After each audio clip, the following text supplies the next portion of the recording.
మహిమ కలుగునుగాక. ఆమేన్. క్రీస్తునందు నా సాటి దేవుని కుటుంబ ప్రజలు, అలాగే నా దేవుని పొలంలో నా తోటి వారిని మీ అందరికీ ప్రభువు పేరిట సమాధానం. దేవుడు మీ అందరికీ తోడైండునుగాక. ఈ నూతన సంవత్సరం దేవుడు మీ అందరి సేవా పరిచర్యలో ఒక నూతన పేజీ ప్రారంభించునుగాక. ఆమేన్. కొత్త సంవత్సరం ఎప్పుడు మనం కొత్తగా ఏదో చేయాలనుకుంటాం, కానీ దేవుడు తన మనసులో ఉన్న పాతదాన్నే కొత్తగా చేయిస్తూ ఉంటాడు. అది మనకు కొత్తది, కానీ ఆయనకు సంకల్పం మనం విశ్వం పుట్టకముందే, భూమి పుట్టకముందు నుంచున్న పురాతన సంకల్పం. ఆయన మనసులో ఉన్న ప్రాచీనమైన దానిని మనతో నవీనంగా చేయించాలనుకుంటాడు ఆయన. సేవకుల సదస్సు నా దృష్టికి చాలా మిక్కిలి శ్రేష్టమైనటువంటి కూటం. ఈ భూమి మీద దేవుడు నాతో మాట్లాడి, బాబు నువ్వు ఇంకో 10 రోజులే బ్రతుకుతావు, ఎవరి మధ్యలో వాక్యం చెప్తావంటే ముందు నేను సేవకులను ఎంపిక చేసుకుంటాను, సేవకుల మధ్యలోనే మాట్లాడతాను ప్రభువా, ఈ 10 రోజులు నాకు సేవకులతో టైం స్పెండ్ చేయాలి అంటాను. ఎందుకంటే ఒక్క సేవకుడు 10,000 మందితో సమానం నా దృష్టిలో. ఒక సేవకుడు = 10,000 మంది. ఒక విశ్వాసిని వెలిగిస్తే తను చనిపోయేలోపు ఒక 1000 మందిని వెలిగిస్తుందేమో, కానీ అదే ఒక సేవకుడు వెలిగితే 10,000 మందిని వెలిగిస్తాడు. సో సేవకునికి ఎక్కువ ప్రాధాన్యత పరిశుద్ధాత్మ దేవుడు ఇస్తాడు. అలాంటి ఒక శ్రేష్టమైన కూటమి ఇప్పుడు జరుగుతుంది. సేవకులకే తెలియాల్సినవి చాలా సంగతులు ఉండిపోయాయి. మీలో చాలామంది వయసులో పెద్దవారు, అనుభవంలో పెద్దవారు, అభిషక్తులు. ఇంతకుముందు సేవకులు అన్నట్టుగా నా అంత కొడుకులు మీకు ఉండుంటారు, నిజమే. కానీ మీతో మాట్లాడే శక్తి నా తల మీద ఉన్న అభిషేకం తీసుకుంటుంది. నా తల మీద ఉన్న అభిషేకమే మీతో మాట్లాడుతుంది. ఆమేన్. వయస్సు మాట్లాడదు, అనుభవం మాట్లాడలేకపోవచ్చు, కానీ అభిషేకం అందరితో మాట్లాడుతుంది. అలాంటి అభిషేకాన్ని మోస్తున్న వాడిగా మీతో నేను మాట్లాడుతున్నాను. చాలా చిన్న వయసులో రక్షించబడ్డాను. 13 సంవత్సరాల చిన్న వయసులోనే సేవకు వచ్చాను. అప్పటి నుండి ఇప్పటి వరకు సేవలోనే పరిగెడుతున్నాను. దాదాపుగా ఈరోజు 4 రాష్ట్రాల్లో, భారతదేశంలోని 4 రాష్ట్రాల్లో WCM పరిచర్య కొనసాగుతుంది. దేవుడు WCMకి 72 మంది కోఆర్డినేటర్స్ ఇచ్చాడు, నాయకుల్ని ఇచ్చాడు. మధ్యప్రదేశ్ రాష్ట్రంలో కూడా అద్భుతమైన పరిచర్య కొనసాగిస్తున్నాం. అత్యంత త్వరలో దేశమంతటా, దేశంలో ఉన్న ప్రతి మండలాన్ని విడిచిపెట్టకుండా WCM అవగాహన సదస్సుల దండయాత్ర చేయబోతుంది. మొత్తం భారతదేశం అంతా కూడా. మొదటి సభ ఢిల్లీ నుండి ప్రారంభం కాబోతుంది. ఈ సభలో సేవకులు, అలాగే ఆ ప్రాంతంలో ఉండే పూజారులు, స్వామీజీలు, లాయర్లు, కలెక్టర్స్, లెక్చరర్స్, బైబుల్ స్కాలర్స్,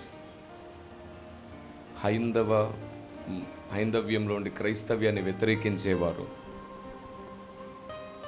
అలా అన్ని రకాల వారిని తీసుకొచ్చి ఆ అవగాహన సదస్సులో కూర్చోబెట్టబోతున్నాం. ఏం మాట్లాడతాను అక్కడికి వెళ్ళి? ఒకే ఒక్క దాని మీద నా గురి ఉంది. అపార్థమైన క్రైస్తవ్యాన్ని ఒకసారి భారతదేశానికి అర్థమయ్యేటట్లు చేయాలి. అపార్థమైన క్రైస్తవ్యాన్ని భారతదేశానికి ఒక్కసారి అర్థమయ్యేటట్టు చేయాలి. ఆ ఒక్కసారి అర్థమైతే చాలు. అపార్థమైతేనే ఇంతమంది రక్షించబడుతున్నారు. అర్థమైతే ఇంకెన్ని ఆత్మల రక్షణ జరుగుతుంది. మీకు తెలుసా, వ్యతిరేకత సాతాను పుట్టిస్తే కలగట్లేదు. వ్యతిరేకత మన నోటి మాటల వల్లే సాతాను వాడుకుంటున్నాడు. మన నాలుకే ప్రకృతి చక్రమునకు చిచ్చు పెడుతుంది. అలాంటి కొన్ని సంగతులు మీ ముందు ఉంచుతాను. వ్యతిరేకత సాతాను వల్ల కలుగుతుంది అనేది పూర్తి నిజం కాదు. వ్యతిరేకతకు బీజం మనం వేస్తున్నాం, దాన్ని వాడు అందరికీ పంచుతున్నాడు. ఈ నాలుకతో చిన్నగా చిచ్చు పెడితే వాడే దాన్ని విసిరి మొత్తం పెద్దగా అయ్యేటట్లు చేస్తున్నాడు. మన లోపం భక్తిని బట్టి కనబడట్లేదు, అభిషేకాన్ని బట్టి కనబడట్లేదు, ఆత్మల్ని రక్షిస్తున్నామనే ఫలితాన్ని బట్టి కనబడట్లేదు. మనం ఒక సభ పెడితే దాంట్లో ఒక 10 మంది బాప్తిసం తీసుకున్నారంటే మనం అనుకుంటాం ఏంటంటే మనం చేసిందంత కరెక్ట్, ఇంకెందులో పొరపాటు లేదనుకుంటాం. నేను అలాగే అనుకునేవాడిని సేవ ప్రారంభంలో. నేను కొంచెం లాభం చూసి ఈ సభ మొత్తం లాభమే అనుకునేవాడిని. కానీ ఆ సభ జరిగిన చోట చుట్టూ ఉన్న 10 మంది శత్రువులుగా మారిన సంగతి నాకు తెలిసేది కాదు.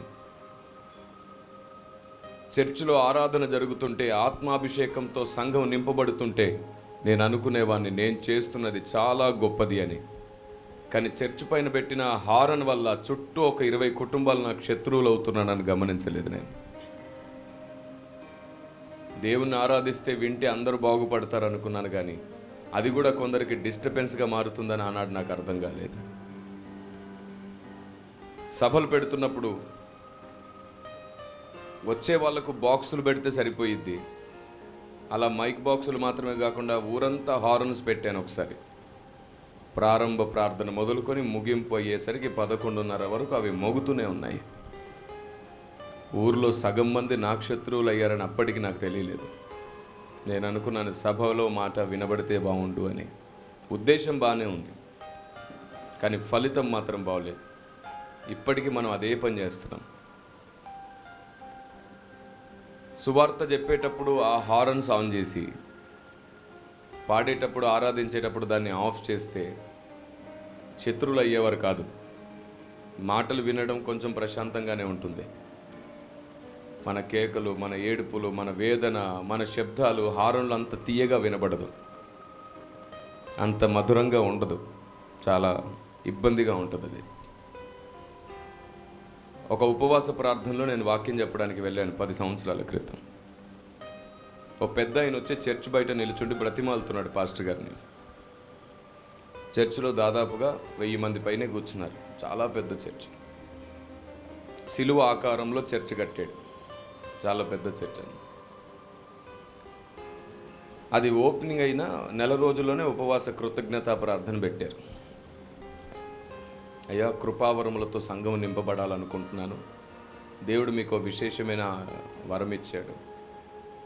మీరు ఆరాధిస్తున్నప్పుడు, పాడుతున్నప్పుడు, అనేకుల మీద చేతులు ఉంచినప్పుడు అప్పటికప్పుడే కృపావరాలు పొందడం నేను కల్లారా చాలా చోట్ల చూశాను. మా మందిరానికి రండి అని పిలిస్తే వెళ్ళాను. వారితో పాటు నేను ఉపవాసంలోనే ఉండి వెళ్ళాను. పెద్ద ఆయన అంత దూరంలో నిల్చుండి బతిమాలుతున్నాడు, సార్ సార్ సార్. పాస్టర్ గారు ఆయన స్టేజ్ దగ్గరికి పిలిచాడు, అడుగుతున్నాడు ఏంటి అని. కొంచెం ఆ హారన్ ఆపుతారా, మీ చర్చికి చాలా దగ్గరలో మా ఇల్లుంది.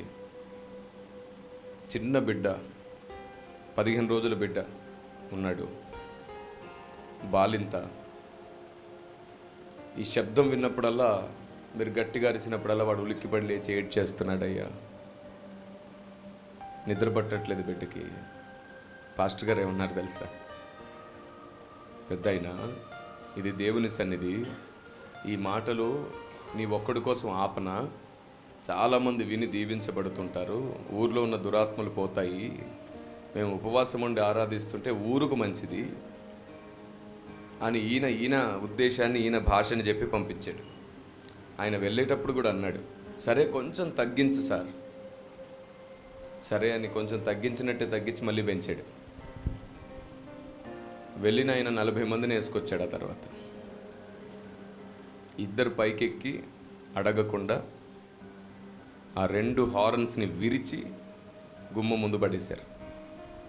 40 మంది వార్నింగ్ ఇచ్చారు పాస్టర్ గారికి, ఇంకొకసారి హారన్ పెడితే ఇప్పుడు హారన్లే విరిగి రేపు నీ కాళ్ళు విరుగుతాయి. వెళ్ళిపోయారు.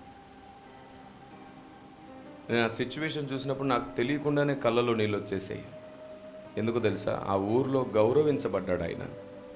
ఒకప్పుడు ఎవరు కనబడ్డ నమస్తే సార్ అనేవారంట. కనీసం ఆ గౌరవం సువార్తగా మారే అవకాశం ఉంటుంది. ఆ రోజు నుంచి ఆ ఊర్లో ఆయన పెద్దగా ఎవరు పట్టించుకోవట్లేదు. ఎందుకంటే ఈ వార్త అంతా వ్యాపించింది, చిన్న పిల్లోడు ఏడుస్తున్నాడన్నా సౌండ్ తగ్గించలేదు అని. చర్చి కట్టేటప్పుడు ఆ ఊరు వాళ్ళు చాలామంది కానుకిచ్చారంట, చందా ఇచ్చారంట. వాళ్ళు కూడా అన్నారంట.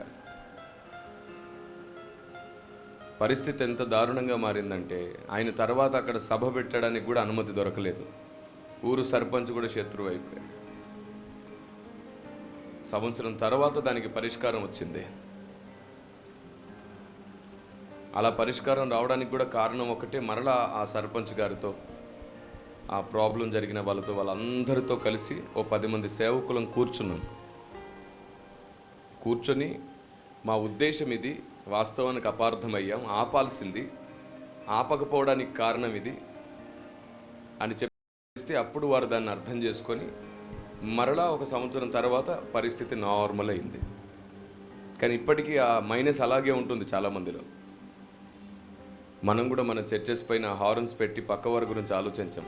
ఆత్మల రక్షణ, ఆత్మల రక్షణ, ఆత్మల రక్షణ. 1000 మందిని సంపాదించి 10,000 మందికి శత్రువులం అవుతున్నామని అర్థం కావట్లేదు మనకి.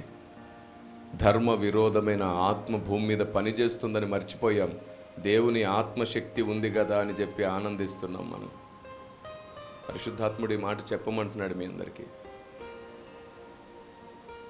ఈ భూమి మీద దేవుని శక్తి 30% పనిచేస్తుంటే సాతాను శక్తి 70% పనిచేస్తుంది ఈ భూమి మీద. వాడికున్న అధికారం 70% అయితే దేవునికున్న అధికారం ఈ భూమి మీద జస్ట్ 30%. ఎందుకంటే ఈ లోకాధికారి సాతాను. ఈ లోకం మొత్తం వాడి యందు ఉంది, వాడి అధికారంలో ఉంది. మన పితరుడైన ఆదాము ఇచ్చేశాడుగా ఆయనకి. ఇంకా క్రీస్తు అధికారంలోనికి ఈ లోకం రాలేదు. క్రీస్తు అధికారంలో ఏదైనా ఉందంటే మనం ఉన్నాం. క్రైస్తవుడు క్రీస్తు అధికారంలో ఉన్నాడు. ఈ భూమి మీద దేవుని రాజ్యం ఏదైనా ఉందంటే అది సంఘమే, మనమే ఆయన రాజ్యం. ఈ లోకమంతా దుష్టుని యందు ఉంది. అందుకే కదా దానియేలు ప్రార్థిస్తే సమాధానం రావడానికి 21 రోజు పట్టింది. ఎందుకంటే ఈ లోకాధికారులు అడ్డగించారు. ప్రార్థించిన మొదటి రోజే జవాబు వచ్చిందంట, కానీ దానియేలు దగ్గరికి రావడానికి మాత్రం అలాగా. ఇంకా ఈ లోకంలో ధర్మ విరోధమైన ఆత్మ ఎక్కువ పనిచేస్తుంది. మనం ఎంత పరిశుద్ధాత్మ దేవుని శక్తితో నింపబడినా ఫలితం కొంచెమే వచ్చి నష్టం ఎక్కువ జరగడానికి కారణం ఏమిటో తెలుసా? మనం నిష్కపటమైన హృదయంతో మాత్రమే పనిచేస్తున్నాం. పాము వంటి వివేకంతో పనిచేయట్లేదు. మీరు పాము వంటి వివేకంతో పనిచేస్తే మీ వయస్సు, మీ అనుభవం, మీ కన్నీరు ఇప్పటికీ ఆకాశం అంత ఫలింపు తీసుకొచ్చేదే. అంత కష్టం పడ్డా సరే ఫలితం కొంచెం రావడానికి కారణం పాము వంటి వివేకం లేకపోవడమే. నేను 2 విషయాలు చెప్తాను. చర్చెస్ పైన ఆదివారం హారన్ పెట్టుకోకపోవడం మంచిది. సువార్త చెప్పేటప్పుడు మాత్రం హారన్ ఆన్ చేస్తే చాలా మంచిది. మనం పాటలు పాడేటప్పుడు హారన్ పెట్టకపోతే చాలా మంచిది. కాకి పిల్ల కాకికే ముద్దంట, అందరికీ నచ్చాలి కదా. మనం ఏం ఆలోచించాం, మన దృష్టి అంతా రక్షించబడాలి ప్రజలు అనుకుంటాం, కానీ మనం చేస్తున్న పని వల్ల ఎవరైనా విసిగిపోతున్నారేమో అని ఆలోచించట్లేదు. పౌలు భక్తుడు చాలా తెలివిగా ఉండేవాడు. సింపుల్గా చెప్తాను, ఆ రోజు ఆ పాస్టర్ గారి ప్లేస్లో పౌలు గారు ఉంటే వెంటనే ఆపేసేవాడు. నాకు హారన్ కంటే నువ్వే ముఖ్యం, నీ మనసే ముఖ్యం, నువ్వు నన్ను ప్రేమించడమే ముఖ్యం, నీ కోసం హారన్ ఆపుతున్నానని అతని కోసం మొత్తం ఊరు మొత్తం తెలిసేటట్టు చేసేవాడు. ఆయన మన కోసం ఏదైనా పక్కన పెడతాడురా, మనమే ముఖ్యం. ఆ తర్వాత ఊరు పాస్టర్ గారు చెప్పే ప్రతి మాట వింటారు కదా. ప్రారంభంలో నాకు ఆ అనుభవం అయినప్పుడు నేను హారన్ని ఆపేశాను. ఆపేయడానికి ముందు ఊర్లో ఉన్న ప్రతి ఇంటికి వెళ్ళాను, బైబిల్ పట్టుకొని వెళ్ళి, ఇన్నాళ్ళు నా ఉద్దేశం ఇది. అలా నేను వారం రోజులు ఊరంతా తిరిగాను. నేను పల్లెల్లో సేవ చేశాను. 19 సంవత్సరాల నా సేవా అనుభవంలో 9 సంవత్సరాలంతా పల్లెల్లో కొండల మధ్యలో కాలినడకన కూడా సువార్త చేశాను. అందుకే సేవకులు నా దగ్గరకు వచ్చినప్పుడు నా ప్రాచీన స్థితి నేను మర్చిపోలేదు. అందుకే వారితో అంతా కలిసి సంతోషించి భోజనం చేసి వారితో చాలా విషయాలు మాట్లాడుకొని పంపించాను. నా పూర్వస్థితి నాకు ఇంకా జ్ఞాపకం ఉంది. ఈరోజు ప్రతిసారి ఫ్లైట్లో వెళ్తున్నాను, ఈసారి ప్రతిసారి కారులో తిరుగుతున్నాను. దేవుడు నాకు రాష్ట్రాలు తిరగడానికి మంచి క్యారీవ్యాన్ కూడా ఇచ్చాడు. ఏది కొదవ లేకుండా సమృద్ధిని ఇచ్చాడు. కానీ నేను కాలినడకతో చేసిన పని ఇప్పటికీ మర్చిపోలేదు. అలా చేసేవారిని ఇప్పటికీ మర్చిపోవట్లేదు. నా ప్రార్థన 8:30 గంటలు కొనసాగేది ప్రతిరోజు. ఇప్పుడు 4:30 గంటల కంటే ఎక్కువ మోకరించలేకపోతున్నాను. ప్రయాణం, నిద్ర లేకపోవడం, జర్నీలోనే ఎక్కువైపోతుంది. ఇంత బిజీ షెడ్యూల్లో కూడా 4:30 గంటల ప్రార్థన మిస్ అవ్వనివ్వను. అది నాకు ఆయనతో సహవాసం, ఆయన పాదాలు ముద్దాడే అవకాశం. అందులో 2 గంటలు నేను చేసే ప్రార్థన సేవకుల కోసం మాత్రమే, వారి కోసం చేసే విజ్ఞాపన. సేవకులకు అర్థమైతే చాలు. ఎందుకంటే విచిత్రం చూడండి, ఒక క్రైస్తవుడు నిలబడి క్రైస్తవ వ్యతిరేకుల మధ్యలో వాక్యం చెప్తే కొందరికి అర్థమై కొందరికి అర్థం కావట్లేదంటే ఒక లెక్క ఉంటుంది. కానీ ఒక క్రైస్తవుడు సేవకుల మధ్యలో నిలబడి మాట్లాడితే కూడా అపార్థం చేసుకునే వాళ్ళు ఉంటే ఇంకా మారు మనసున్న ప్రజలు ఎక్కడున్నారు? ఎవరితో మాట్లాడాలి దేవుడు? విశ్వాసులతో మాట్లాడితే కొందరికి అర్థమై కొందరికి అపార్థం అవుతుందంటే ఇంకెవరితో మాట్లాడాలి దేవుడు? మంచి మనస్సాక్షితో వినేవారి కంటే కూడా ఏదో తప్పు పడదామని ఆలోచించేవారే సగం మంది ఉన్నారు అంటే దేవుడు ఇంకెక్కడ పనిచేయాలి? పరిచయులు, శాస్త్రులాగా ఆలోచించేవారు కూడా సగం మంది ఉన్నారంటే ఎంత దుఃఖకరమైన విషయం. అందుకే ఎక్కువగా నేను సేవకుల కోసం కూడా మొరపెడుతుంటాను. నేను 612 గ్రంథాల మీద పరిశోధన చేశాను, 15 పుస్తకాలు రాశాను, నేటికి 3000 సందేశాలు ముద్ర వేశాను. అందులో 700 సందేశాలు మీకు అందుబాటులో ఉన్నాయి. ఇంకా వందల ప్రశ్నలు అందుబాటులో ఉన్నాయి. 1500 ప్రశ్నలకు జవాబులు ఇవ్వగలిగాను. లోకం దాన్ని విని అర్థం చేసుకొని కాదన లేకుండా మౌనంగా ఉంది. ఎందుకంటే శత్రువుకు మించిన జ్ఞానం దేవుడు తన గ్రంథంలో స్థాపించాడు. శత్రువుకు మించిన జ్ఞానం ఉంది. ఈరోజు మనం ఏదైనా అయ్యాము అంటే అది మన తల మీద ఉన్న అభిషేకమే, దేవుడు మనకిచ్చిన ఆలోచనే. నా జీవితంలో కూడా అలాగే ఒక సంభవం ఎదురైనప్పుడు వారం రోజులు ప్రతి ఇంటికి వెళ్ళి నా ఉద్దేశం చెప్పి, ఈ కారణంతోనే ఇలా జరిగింది, ఇప్పుడు ఆపేస్తున్నాను, మీరు బాధపడ్డారంట కదా అని అందరికీ చెప్తే వాళ్ళందరూ చాలా ప్రేమగా హక్కున చేర్చారు. అయ్యో పర్వాలేదు సార్, రండి కూర్చోండి, మీకు అర్థమైతే చాలు. మా పిల్లలు చదువుకునేటప్పుడు ఇబ్బంది పడ్డారు, మా ఆయన పడుకొని ఉదయమే పని చేసుకుందాం అనుకున్నప్పుడు ఇబ్బంది పడ్డాడు, మీరు ఆల్ నైట్ ప్రేయర్లు పెట్టినప్పుడు. అలా కొన్ని సమస్యలే, కానీ మీతో మాకేం ప్రాబ్లం లేదు సార్. అటు వెళ్ళినా ఇటు వెళ్ళినా ఎంత ప్రేమగా పలకరిస్తారు మీరు, చక్కగా పలకరించారు. మా ఆయన్ని మీరు ఎప్పుడు బాబాయ్ అని పిలిచారంట. ఆయన మిమ్మల్ని చాలాసార్లు జ్ఞాపకం చేసుకున్నాడు, కానీ ఇది ఒక్కటే చాలాసార్లు ఇబ్బంది అయింది సార్. వారం రోజుల తర్వాత నేను ఆ హారన్ ఆపేయడం చూసి అందరికీ ఒకటి చెప్పాను. నేను ప్రతి శనివారం సాయంత్రం 6 గంటలకు మాత్రం మీ మొత్తం ఊరందరితో మాట్లాడడానికి నేను హారన్ ఆన్ చేస్తాను. అప్పుడు నాకు ఒక అరగంట టైం ఇవ్వండి నాకు. అప్పుడు వాళ్ళు అన్నారు, 6 గంటలకు కాదు 8 గంటలకు పెట్టండి, అప్పుడు చక్కగా మేము భోజనం చేస్తూ వింటాం అన్నారు. అది కర్ణాటక, మహారాష్ట్ర ప్రాంతాల్లో కూడా చేశాను. శనివారం 8 గంటలకు నేను హారన్ ఆన్ చేసి నా ఊరందరికీ వందనాలు అనేవాడిని. ఆ మాట విని వాళ్ళందరూ కూడా బయటకు వచ్చి కూర్చునేవాళ్ళు. అక్కడ ఎక్కువగా రొట్టెలు తింటూ ఉంటారు, జొన్న రొట్టెలు లాంటివి. చక్కగా బయట కూర్చొని పిల్లలు పెద్దలు అందరు నేను చెప్పే మాటలు అన్నీ వినేవారు. 360 మందికి ఒక్క సంవత్సరంలో బాప్తిస్మాలు ఇచ్చాను నేను. 362 362 మందికి ఒక్క సంవత్సరంలో బాప్తిస్మం ఇచ్చాను నేను. ఎందుకంటే అర్థమయ్యింది దేవుడు, సువార్త, ప్రేమ, ఫలితం చాలా గొప్పగా చూశాను. ఈ రోజుకి 53,000 మంది వరకు మేము బాప్తిస్మం ఇవ్వగలిగాం 19 సంవత్సరాల్లో. ఏమేన్, నేను ఒక్కటే కాదు, నాతో ఉన్న టీం అందరం కలిసి ఇంతమంది 4 రాష్ట్రాల్లో 53,000 మందికి బాప్తిస్మాలు ఇవ్వగలిగాం, అనేక సభల్లో కూడా కలిపి. నేను ఇప్పుడు మీకు అదే చెప్తున్నాను, మీరు అభిషేకంతో పనిచేస్తున్నారు, ఆత్మతో పనిచేస్తున్నారు. ఒక్కసారి ఆలోచనతో పని చేయడానికి మిమ్మల్ని మీరు ప్రతిష్ఠించుకోండి. ధర్మ విరోధపు ఆత్మను కూడా మన కాళ్ళ క్రింద చెదగదొక్కే శక్తి ఉంది దేవుని జ్ఞానానికి. ధర్మ విరోధపు ఆత్మను కూడా మనం చెదగదొక్కాలి. రాజకీయ నాయకులు మనం పిలిస్తే వస్తారు కదా, మన దగ్గర ఉన్నంతసేపు మన కోసమే మాట్లాడతారు. అదే ఒక హైందవ సభలోకి పిలిస్తే వాళ్ళ కోసమే మాట్లాడతారు. ఒక ముస్లిం సోదరు మాట్లాడితే వాళ్ళ కోసమే మాట్లాడతారు. మనం అనుకుంటాం ఏమిటంటే ఆయన చాలా మాతో బాగా హెల్ప్ చేస్తాడండి. ఏంటి చేసేది సహాయం? వాళ్ళు ఇచ్చే చిన్న చితక చెక్కులు, డబ్బులు, వస్తువులు వాటి కాదు.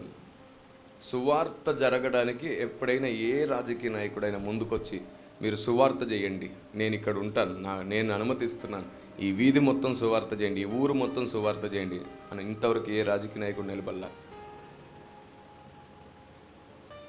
1000, 10,000, 1,00,000 ఇచ్చి చేతులు దులుపుకుంటారు. నేనంటాను, ఎవరికి కావాలా 1,00,000? నా దేవుడు చిటికేస్తే 10 లక్షలు వస్తాయి, అవసరమైతే 1 కోటి రూపాయలు వస్తాయి. సహాయం ఆయన నుండి వస్తుంది. వీళ్ళు సహాయం చేసి సువార్తకు వచ్చే వ్యతిరేకతను ఆపట్లేదు. సమాధులకు స్థలాలను అడుగుతాం మన వారిని, సువార్తకు అవకాశం అడగం. సమాధులకు స్థలం అందరు కలిస్తే చిటికీలో వచ్చేస్తుంది, కానీ మనం అలా ఆలోచించట్లేదు. సేవకులందరి ఉద్యమం ప్రథమమైన దాని మీద ఉంటే ఉజ్జీవం సంఘంలో నుంచే ప్రారంభమవుతుంది. అది జరగట్లేదు. మనం అందరం అనుకుంటే పెద్ద కష్టం కాదు. నిన్న హైందవ శంకారావం ఒకటి జరిగింది విజయవాడలో. భేదం లేకుండా అందరూ స్వచ్ఛందంగా తరలొచ్చేశారు. క్రైస్తవ శంకారావం పెట్టండి, రారు. ఆ ఏరియాలో కొందరు వస్తారు. ఆ హైందవ శంకారావం జరుగుతున్నప్పుడు నన్ను అభిమానించే పూజారులు, స్వామీజీలు కూడా అక్కడికి వచ్చారు. వాళ్ళు నాతో మాట్లాడారు ఫోన్ చేసి, మేము ఇక్కడికి వచ్చాం సార్, ఇలాంటి అంశం మీద మేము మాట్లాడాం. క్రైస్తవ్యానికి వ్యతిరేకంగా ఏ నినాదం ఏం చేయలేదు ఇక్కడ, కానీ హైందవ్యంలోనే సరైన అవగాహన లేనందుచేతనే అనేకులు మతం మారారు అనే టాపిక్ మాత్రమే మాట్లాడాం అని చాలామంది పూజారులు, స్వామీజీలు నాతో మాట్లాడారు కాల్ చేసి. దేశవ్యాప్తంగా దాదాపుగా 400 మంది పూజారులతో, స్వామీజీలతో దేవుడు నాకు మంచి బంధం ఇచ్చాడు. ఎందుకంటే వాళ్ళు ఏం నమ్ముతారంటే, మీరు ఎవరిని వ్యతిరేకించక అందరిని అర్థం చేసుకుని మాట్లాడుతున్నారు, ఏదో ఒకరోజు మీ వల్ల దేశానికి లాభమే జరుగుతుందని నమ్ముతున్నారు వాళ్ళు. నేనేమన్నాను తెలుసా, నాలాగే 100,000 మంది సేవకులు అర్థం చేసుకునే మాట్లాడతారు. అపార్థం చేసేటట్లు మాట్లాడే కొందరిని బట్టి అందరిని హింసిస్తున్నారు. నేను మీకు ఒక్కరిని కనబడుతున్నాను, కనబడని వాళ్ళు వేలల్లో ఉన్నారు. అందుకే వాళ్ళందరి పక్షాన నేను భారతదేశానికి పిలుపునివ్వాలనుకుంటున్నాను. పొలంలో కలుపు కొంచెమే ఉంది, పొలం అంతా కలుపు కాదు. సో అపార్థం అవ్వడం చాలా జరుగుతుంది కాబట్టి అర్థం అవ్వాలి. మనం ఎంత ఏడ్చి ప్రార్థించినా ఆటంకాలు తొలగకుండా ఉండడానికి కారణం మన నోరే. ఇలాంటి చాలా ఎగ్జాంపుల్స్ ఉన్నాయి. ఇంకొక ఆటంకం గురించి మీతో చెప్తాను. మీలో ఎప్పుడైనా మీ చర్చెస్లో యేసుప్రభు నమ్మని వాళ్ళ పెళ్ళిళ్ళకు, చావులకు, ఫంక్షన్లకు, దిన కార్యక్రమాలకు వెళ్ళకూడదని మీరు ఎప్పుడైనా బోధించుంటే ఈ విషయంలో మీరు మారు మనసు పొందాలి. మీ ప్లేస్లో పౌలు భక్తుడు ఉంటే అలా బోధించడు. పౌలు అయితే ఏం చెప్తాడో తెలుసా? దుఃఖపడేవారిని ఓదార్చండి, సంతోషంగా ఉండేవారితో సంతోషించండి. అయితే మీరు ముట్టకూడనివి ఉన్నాయి, తినకూడనివి ఉన్నాయి, వాళ్ళకి క్లియర్గా చెప్తాడు. మనం చెప్పిన ఉద్దేశం విశ్వాసులు సమాజానికి రాంగ్గా చెప్తున్నారు. మనం అర్థమయ్యేటట్టు చెప్పినా వాళ్ళు చెప్పేటప్పుడు వాళ్ళకు అర్థమైందే చెప్తున్నారు. ఒరిస్సా రాష్ట్రంలో గ్రామ్ స్టాన్స్ గారిని కాల్చి చంపారు. మనందరికీ తెలిసిన విషయం. కొత్తగా బైబిల్ ట్రైనింగ్కి వెళ్ళేవాడికి కూడా ఖచ్చితంగా ఆ విషయం చెప్తారు. ఆయన అందరికి ఒక డెమోగా ఉన్నాడు. ఆయన జీవితం సువార్తకి వెళ్ళే ప్రతి ఒక్కరి గుండె మండిస్తుంది. ఎందుకు చనిపోయాడో తెలుసా? ఒక విలేకర్ ఆ రహస్యాన్ని ఒక పుస్తకంలో రాశాడు, అతను ఎందుకు చనిపోయాడని. ఒక విశ్వాసి వల్ల చనిపోయాడంట. విశ్వాసి వల్ల. మనకు తెలిసిందల్లా దారాసింగ్ ఒక్కడే. దారాసింగ్తో 25 మంది ఉన్నారు. ఈ దారాసింగ్ని మాట్లాడింది ఎవరు? 2 పూజారులు. ఈ 2 పూజారులకు సహాయం చేసింది ఎవరు? ఆ ప్రాంతంలో ఉండే సర్పంచులు, మిగతా రాజకీయ నాయకులు. ఇదంతా బయటకు వచ్చింది. ఒక రిపోర్టర్ దాన్ని మొత్తాన్ని ఇన్వెస్ట్ చేసి బయట పెట్టాడు. అందరికీ తెలిసింది దారాసింగ్ ఒక్కడికే అని. లేదు, దారాసింగ్తో చాలామందికి శిక్ష పడింది. ఆవిడ క్షమించేసింది. ఆవిడ ప్రాణభిక్ష పెట్టింది దారాసింగ్కి. గ్రాహం స్టాంప్స్ గారి భార్య. అసలు విషయం చెప్తాను చూడండి, ఎందుకు అంత పెద్ద అటాక్ జరిగింది. వాళ్ళు అక్కడ చాలా సంవత్సరాల నుంచి ఉంటే ఎప్పుడు జరగలే ఆ పని. వారు చాలా సేవ చేశారు. అప్పటికే ఒక విశ్వాస అంట తన ఇంట్లో ఉన్న పటాలు తీసుకెళ్ళి ఓ చెట్టు కింద పడేసిందంట. సరిగ్గా చెట్టు కింద కొందరు పెద్దలు కూర్చొని ఉన్నారు అంత దూరంలో. ఏంటమ్మా ఆ పొదల్లో ఏమో పడేసావు అని వెళ్ళి ఓ పెద్ద ఆయన చూస్తే అది ఫోటో. ఇదేంటి దేవుని ఫోటోలు పడేసావు అని అడిగాడంట. ఈవిడ స్టార్ట్ చేసిందంట, అవి చెవులుండి వినవు, కన్నులుండి చూడవు, నోరుండి మాట్లాడవు. నీకెవరు చెప్పారు? మొన్నటి వరకు బాగానే ఉన్నావుగా. అప్పుడు ఆవిడ చెప్పిందంట, ఆ పాస్టర్ గారు ఉన్నారు కదా, ఒక ఆయన సేవ చేస్తున్నాడు అక్కడ, ఆయన చెప్తే విన్నాం మేము. ఏ ఉద్దేశంతో చెప్పారు, అది ఎంతవరకు నిజము, ఆధారం ఏమిటి, ఇవేం అడగరు వాళ్ళు. వాళ్ళకు నచ్చింది వినబడితే దాన్ని ఎంతకైనా తెగించి చేయాలని చూస్తారు. ఇలా ఎంతమంది ఆయన దగ్గరికి వెళ్తున్నారు, ఆదివారం ఎంతమంది ప్రార్థనలో కూర్చుంటున్నారు, ఇవన్నీ వాళ్ళు ఎంక్వైరీ చేయడం స్టార్ట్ చేశారు. ఒక్క రోజులో జరగల, సంవత్సరం పట్టింది. సంవత్సరం ప్లానింగ్ తర్వాత చంపేశారు ఆయన్ని. దారాసింగ్ ఒక్కడికే 3 నెలల పైనే ప్లానింగ్కి పట్టిందంట. ఒక విశ్వాసి తెలివి తక్కువ సమాధానం వల్ల ఒక 2 పిల్లలు, తండ్రి సజీవంగా కాల్చిపడ్డారు. ఇప్పటికీ బ్రతుకుండాల్సిన వాళ్ళే, సేవ చేయాల్సిన వాళ్ళే. నిజమే, అవి చెవులుండి వినవు, నోరుండి మాట్లాడవు, కనులుండి చూడవు. కానీ ఒక విశ్వాసికి చెప్పేటప్పుడు ఆ మాత్రం చెప్పేస్తే, వాళ్ళు ఇంకొకరికి చెప్పేటప్పుడు ఎలా చెప్పాలో చెప్పకపోతే ఎంత నష్టం అది. ఎవరు చెప్పారు అంటే సింపుల్గా పాస్టర్ గారు అంటారు వాళ్ళు. మొత్తం సమాజం అంతా సేవకుని ద్వేషిస్తుంది. ఎక్కడుందంటే మా బైబిల్లో ఉంది అని అంటున్నారు, అందుకు బైబిల్ని చింపేస్తున్నారు. యేసుప్రభుని నమ్మితే ఇలాంటి దురాచారాలు జరుగుతున్నాయి. యేసుప్రభుని నమ్మితే బంధువులతో కలిసి ఉండకూడదంట. యేసుప్రభుని నమ్మితే పెళ్ళిళ్ళకు చావులకు కూడా రాకూడదంట. యేసుప్రభుని నమ్మితే ఎవరితో కలిసి ఉండకూడదంట. యేసుప్రభుని నమ్మకపోతే మాతో ఉండరా మీరు, ఇదేనా మీ దేవుడు చెప్తున్నాడని వారు దాన్ని సెంటిమెంటల్గా మాట్లాడుతున్నారు. మనమేమో నిష్టను గూర్చి, భక్తిని గూర్చి మాట్లాడుతున్నాం. ఇప్పటికీ భారతదేశంలో అపార్థానికి కారణం ఇదే. నేను ఎంతమంది పూజారులను, స్వామీజీలను కలిసినప్పుడు మాట్లాడాను, వారందరూ చెప్పింది ఒక్కటే, యేసు ప్రభుని నమ్మితే ఇలా అంట. ఇదే భారతదేశంలో హైందవ్యంలోనే చాలా శాఖలు ఉన్నాయి. వాళ్ళు ఎవరు ఏ దేవుని నమ్ముకున్నా చివరికి బుద్ధిజంలోనికి వెళ్ళినా సరే వాళ్ళు ఇలాంటి ఆంక్షలు పెట్టట్లేదు. మీరు మాత్రం ఇలాంటి ఆంక్షలు పెడుతున్నారు, పైగా భారతదేశ సాంప్రదాయాలు మారుస్తున్నారు మీరు అని చాలామంది చెప్పారు. నేను అందుకే ప్రతి వేదిక మీద చెప్తాను, క్రైస్తవుడు ఆచారాలు సాంప్రదాయాలు మార్చడు, బ్రతుకులను మారుస్తాడు. ప్రతి వేదిక మీద చెప్తాను. ఇంతవరకు ఏ రాజకీయ పార్టీ ద్వారా కానీ, ఏ సేవా సంస్థ ద్వారా కానీ, ఏ మతం ద్వారా కానీ, కులం ద్వారా కానీ, పోలీస్ వ్యవస్థ ద్వారా కానీ ఇప్పటి వరకు దొంగలు, వ్యభిచారులు, నరహంతకులు, శాడిస్టులు, మంత్రగాళ్ళు మారిన చరిత్ర లేదు. ఈ బైబిల్ పట్టుకుని ఎందరో దొంగలు మారారు, వ్యభిచారులు మారారు, నరహంతకులు, శాడిస్టులు, ప్యాకాటగాళ్ళు, మంత్రగాళ్ళను మార్చిన చరిత్ర ఈ గ్రంథానికి ఉంది.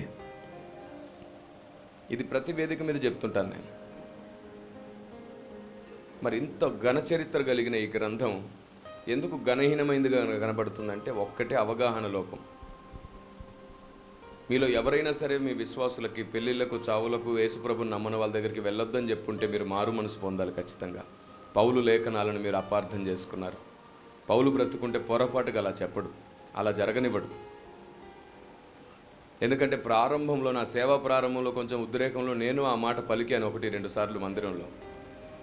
కానీ తర్వాత నాకు అనుభవం వచ్చి సంఘం అంతటి ముందు ఒప్పుకున్నాను నేను మాట్లాడింది తప్పు అని. ఇలాగే సేవకుల సదస్సు జరిగింది ఒకసారి అంతర్వేదిపాలెం దగ్గరలో. పెంతుకోస్తు మిషన్ స్థాపకులైనటువంటి వారి మనవడు శామ్యుల్ పిన్నీ గారు ఇలాగే సేవకుల సదస్సు నిర్వహించారు. దాదాపుగా 600 మంది సేవకులు పైనే ఆ రోజు అక్కడ కూడుకున్నారు. వాళ్ళందరితో మాట్లాడుతూ నేను ఇదే విషయం చెప్పాను. మనం అపార్థం అవుతున్నామని. ఒక సేవకురాలు మొత్తం అయిపోయినాక ప్రశ్నలు అడిగే అవకాశం ఇస్తుంటాం సేవకులకి టైం ఉంటే. అప్పుడు ఒక సేవకురాలు అడిగింది, అన్న మీరు చెప్పింది కరెక్టే, మన ఆలోచన వల్ల చాలామందిని పోగొట్టుకున్నాం. సరే, మరి వాళ్ళ పెళ్ళిళ్ళకు చావులకు ఫంక్షన్కి వెళ్ళొచ్చా? వెళ్తే అక్కడ తినకూడని ఉంటే పరిస్థితి ఏమిటి? నీకెప్పుడైనా అలా ఎదురైందా అమ్మ అని అడిగితే ఆవిడ అనింది, మా బాబాయ్ గారి చావుకి వెళ్ళానన్నా. వంటలు చేసే పరిస్థితి చూస్తే ఎలా ఉందంటే, పొయ్యికి పూజ చేసి దాని మీద చేసిన వంట ఎలా తినాలన్నా, పూజ చేసిన పొయ్యి మీద వంట చేశారన్నా, దానికి బొట్లు పెట్టారన్నా, అక్కడ పసుపు ఉంది, కుంకుమ ఉంది, అగరొత్తు ఉందన్నా, ఎలా తినాలి అని అడిగింది. నేనన్నాను, పొయ్యికి పూజ చేసి పైన వంట చేస్తే నీకు నిషిద్ధమని ఎవరు చెప్పారు అని. అదేంటన్నా, పూజ జరిగిన చోట వంట ఏదైనా నిషిద్ధమే కదా. అయితే భారతదేశంలో 90% మంది రైతులు భూమి పూజ చేసే వరి పండిస్తున్నారు. అప్పుడు నువ్వేం తినకూడదు అని అడిగా. అసలు వరి ముట్టకూడదుగా ఆ లెక్క ప్రకారంగా. గవర్నమెంట్ వాళ్ళు డ్యామ్స్ ఓపెన్ చేసేటప్పుడు గేటుకు పూజ చేసి ఓపెన్ చేస్తారు. ఆ లెక్క ప్రకారం ఏం తాగకూడదు మరి? తాగేస్తున్నాం. అదే నీళ్ళలో బట్టలు కూడా ఉతికేస్తాం.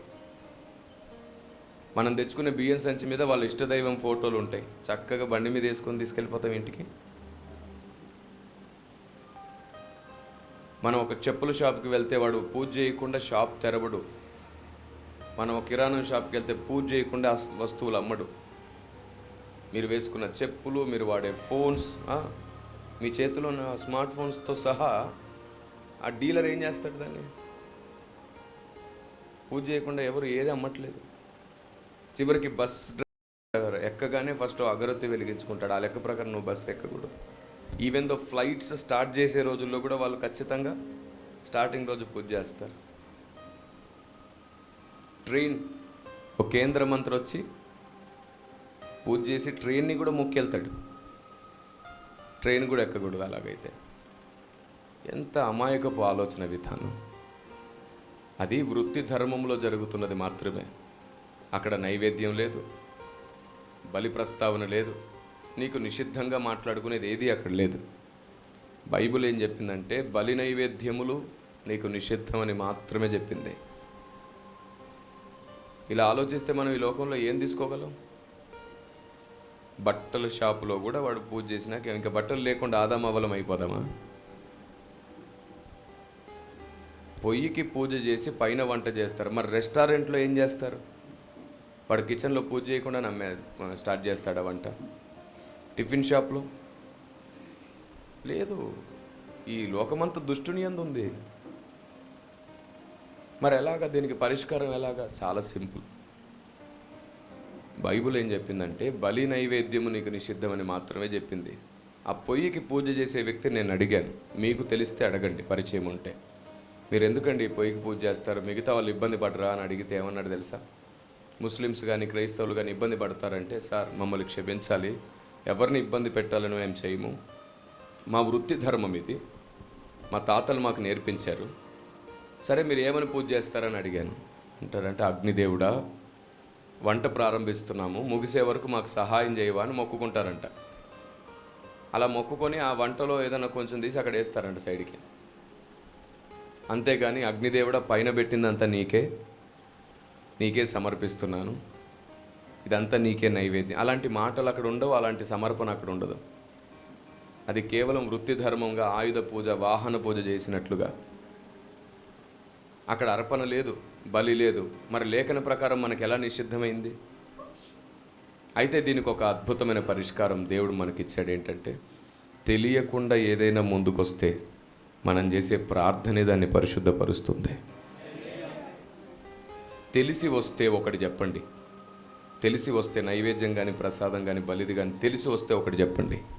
నేను 14 సంవత్సరాల క్రిందట కర్ణాటకలో చెప్పాను, మీరు చెప్పండి.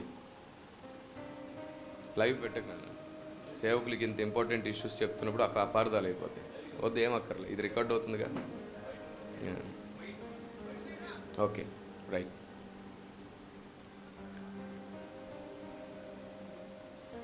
కాబట్టి కర్ణాటకలో 14 సంవత్సరాల క్రిందట నేను ఒక పరిష్కారం చెప్పాను. ఏం చెప్పానంటే,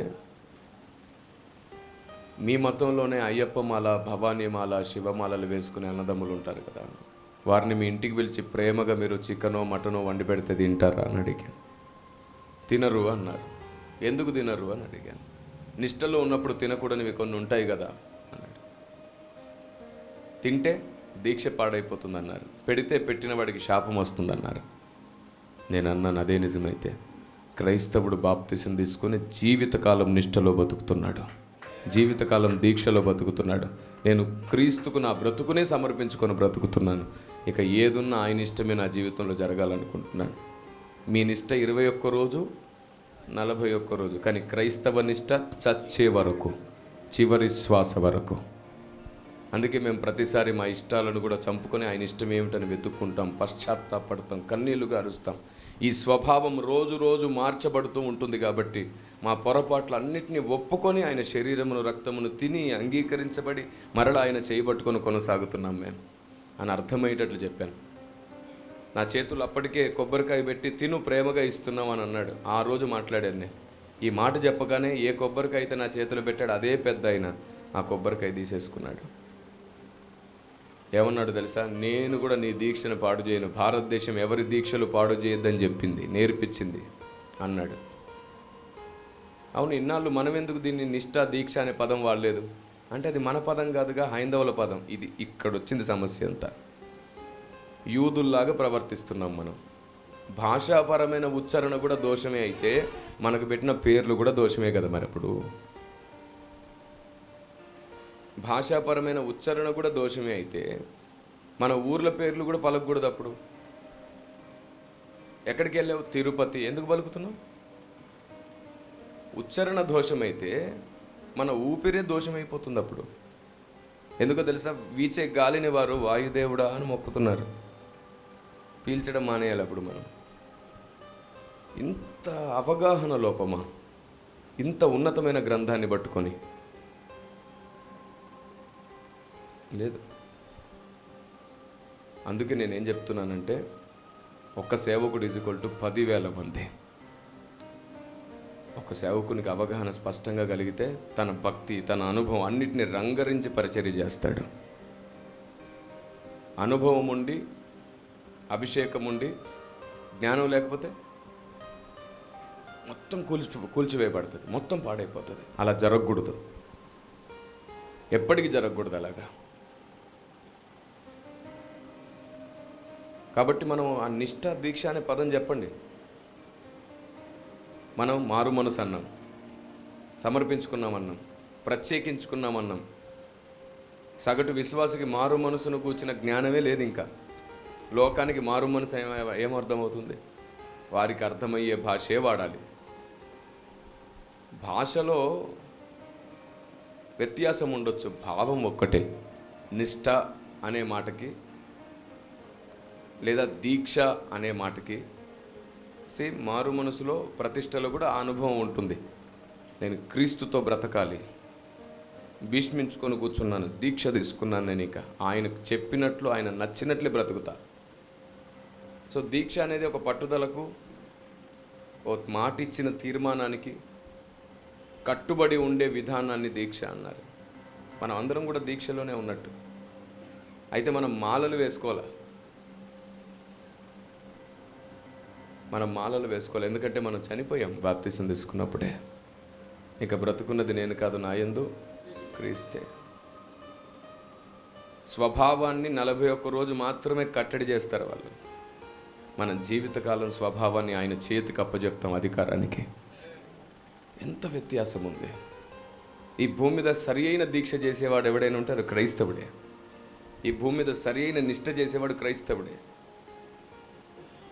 అసలు నిష్ఠ అసలు క్రైస్తవ్యంలోనే ఉంది, అసలు దీక్ష క్రైస్తవ్యంలోనే ఉంది. ఇది అర్థం కావాలి భారతదేశానికి. నన్ను చాలా ప్రశ్నలు అడిగారు. మీరు ముగ్గులు ఎందుకు వేయడం మానేయమంటారు? చెప్పాను నేను. వెంటనే తెలుసుకున్నారు, ఓ అదా మీ ఉద్దేశం, అయితే మంచి ఉద్దేశమే అన్నారు. మీరు కొబ్బరికాయ ఎందుకు కొట్టారు? చెప్పాను. అగరొత్తులు ఎందుకు వెలిగించారు? చెప్పాను. మీరు దీపాలు ఎందుకు వాడరు? మీ బైబిల్లో దీపం వెలిగించారు కదా యాజకులని అడిగారు. చెప్పాను వాళ్ళకి. మీరు ఎందుకు విగ్రహారాధన చేయకూడదు అంటారని చెప్పాను వాళ్ళకి. ఇలా 1500 ప్రశ్నలు అడిగారు. అన్నింటికి జవాబు చెప్తూ వచ్చాయి.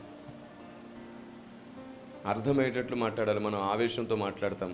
గడిచిన 4 సంవత్సరాల క్రితం సోషల్ మీడియా భయంకరంగా తొడలు కొట్టడం, మీసాలు తిప్పడంతో సరిపోయింది. కానీ ఎన్నో రోజుల కన్నీటి ప్రార్థన, ప్రయాస, కృషి ఫలించింది. అందరు తగ్గారు. ఇప్పుడు ఆలోచనతో మాట్లాడుతున్నారు అందరు. ఒకప్పుడు ఆవేశపడ్డ వాళ్ళందరూ కూడా తగ్గారు. అందరు నాతో మాట్లాడారు. అన్న, రోషంతో చెప్పడం అంటే గట్టిగా చెప్పడం అనుకున్నాం, ఆలోచనతో చెప్పడం అని తర్వాత అర్థమైంది. మా వల్ల సువార్థికులకు, సంఘ కాపరులకు చాలా డిస్టర్బెన్స్ అయింది. ఎన్నో మందిరాలు ఇబ్బంది పడ్డాయి. కెమెరా ముందు మాకు నచ్చినట్టు మాట్లాడేసాం. విచిత్రం చెప్పన, ఈ నోటితో నచ్చినట్లు మాట్లాడడం, కోపంగా గొడవలు అయితే అందరం కలిసి ఉద్యమాలు చేయడం, తలా ఇంత వేసేసి ఓ పాస్టర్ గారికి సహాయం చేయడం. వాళ్ళకు నిలువ నీడ లేకుండా పోవడానికి కారణం ఏంటి? ఆ 15 సంవత్సరాల్లో ఎప్పుడు జరగని గొడవ అప్పుడెందుకు జరిగింది? నోరు బాగోలేదు. అందుకే పెద్దలు అన్నారు, నోరు మంచిదైతే ఊరు మంచిది. మన మాట ఉప్పు వేసినట్టు ఉండాలన్నాడు కదా. నేను నిజం చెప్తున్నాను, ఇలాంటి సమన్వయత, ఇలాంటి మంచి ఉద్దేశాలతో మనసు పెట్టి మనం ఇక్కడ మోకరిస్తే ఆనాడు చెరసాల పునాదులు వణికినట్టు మన గ్రామం చుట్టూ ఉన్న పునాదులు అవే కదులుతాయి. ఆటోమేటిక్గా ప్రజలకు దేవుడు అర్థమవడం ప్రారంభమవుతాడు. యేసు ప్రభువుని నమ్ముకుంటే బొట్టు తీసేయాలంట. గ్రామాల్లో సర్పంచులు అడిగారు నన్ను. 9 సంవత్సరాలు నా పరిచర్యలో నేను ఏమేమి ఎదుర్కొన్నానో వాటిని ఆధారం చేసుకుని సేవ ప్రారంభించాను నేను. మరి ఏంటి సార్, మీ చర్చికి రావాలంటే బొట్టు తీసేయాలి సార్.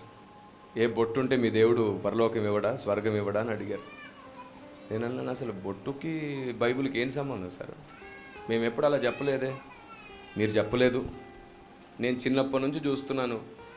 మా పిన్ని గారు చర్చికి వెళ్ళినప్పుడు ఇక్కడ ఈ ఊర్లో ఉండే ఒక పాస్టర్ గారు చెప్పారంట, బొట్టు పెట్టుకోవద్దమ్మా, మందిరానికి ఇన్ని రోజుల నుంచి వస్తున్నావు, ఎందుకు మారట్లేదు నువ్వు, లోక మర్యాదను విడిచిపెట్టాలని చెప్పి బైబిల్లోంచి చూపించి మరీ చెప్పాడంట.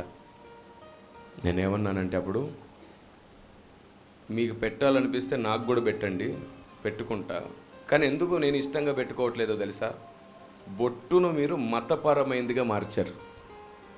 నేనేమో మతం లేని దైవభక్తుల్ని. మతముకు సంబంధించిన గుర్తుగా మీరు మార్చేసి మమ్మల్ని పెట్టుకోమంటాం.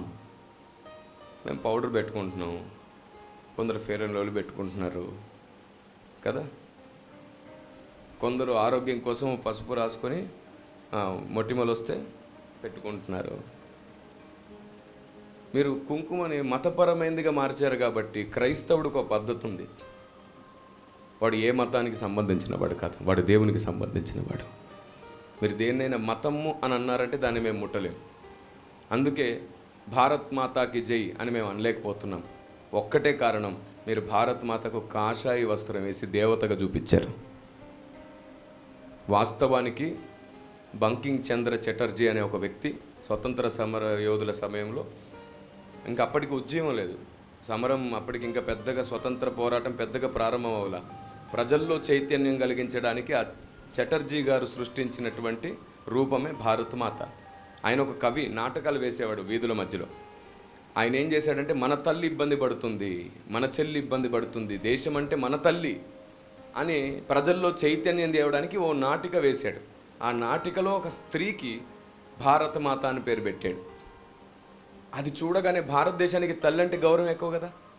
తల్లిని మించిన దైవం ఉన్నదా అనే సామెత మన దేశంలో స్లోగన్ రన్ అవుతూ ఉంటుంది. తల్లి సెంటిమెంట్తో అంతా ఊపందుకుంది.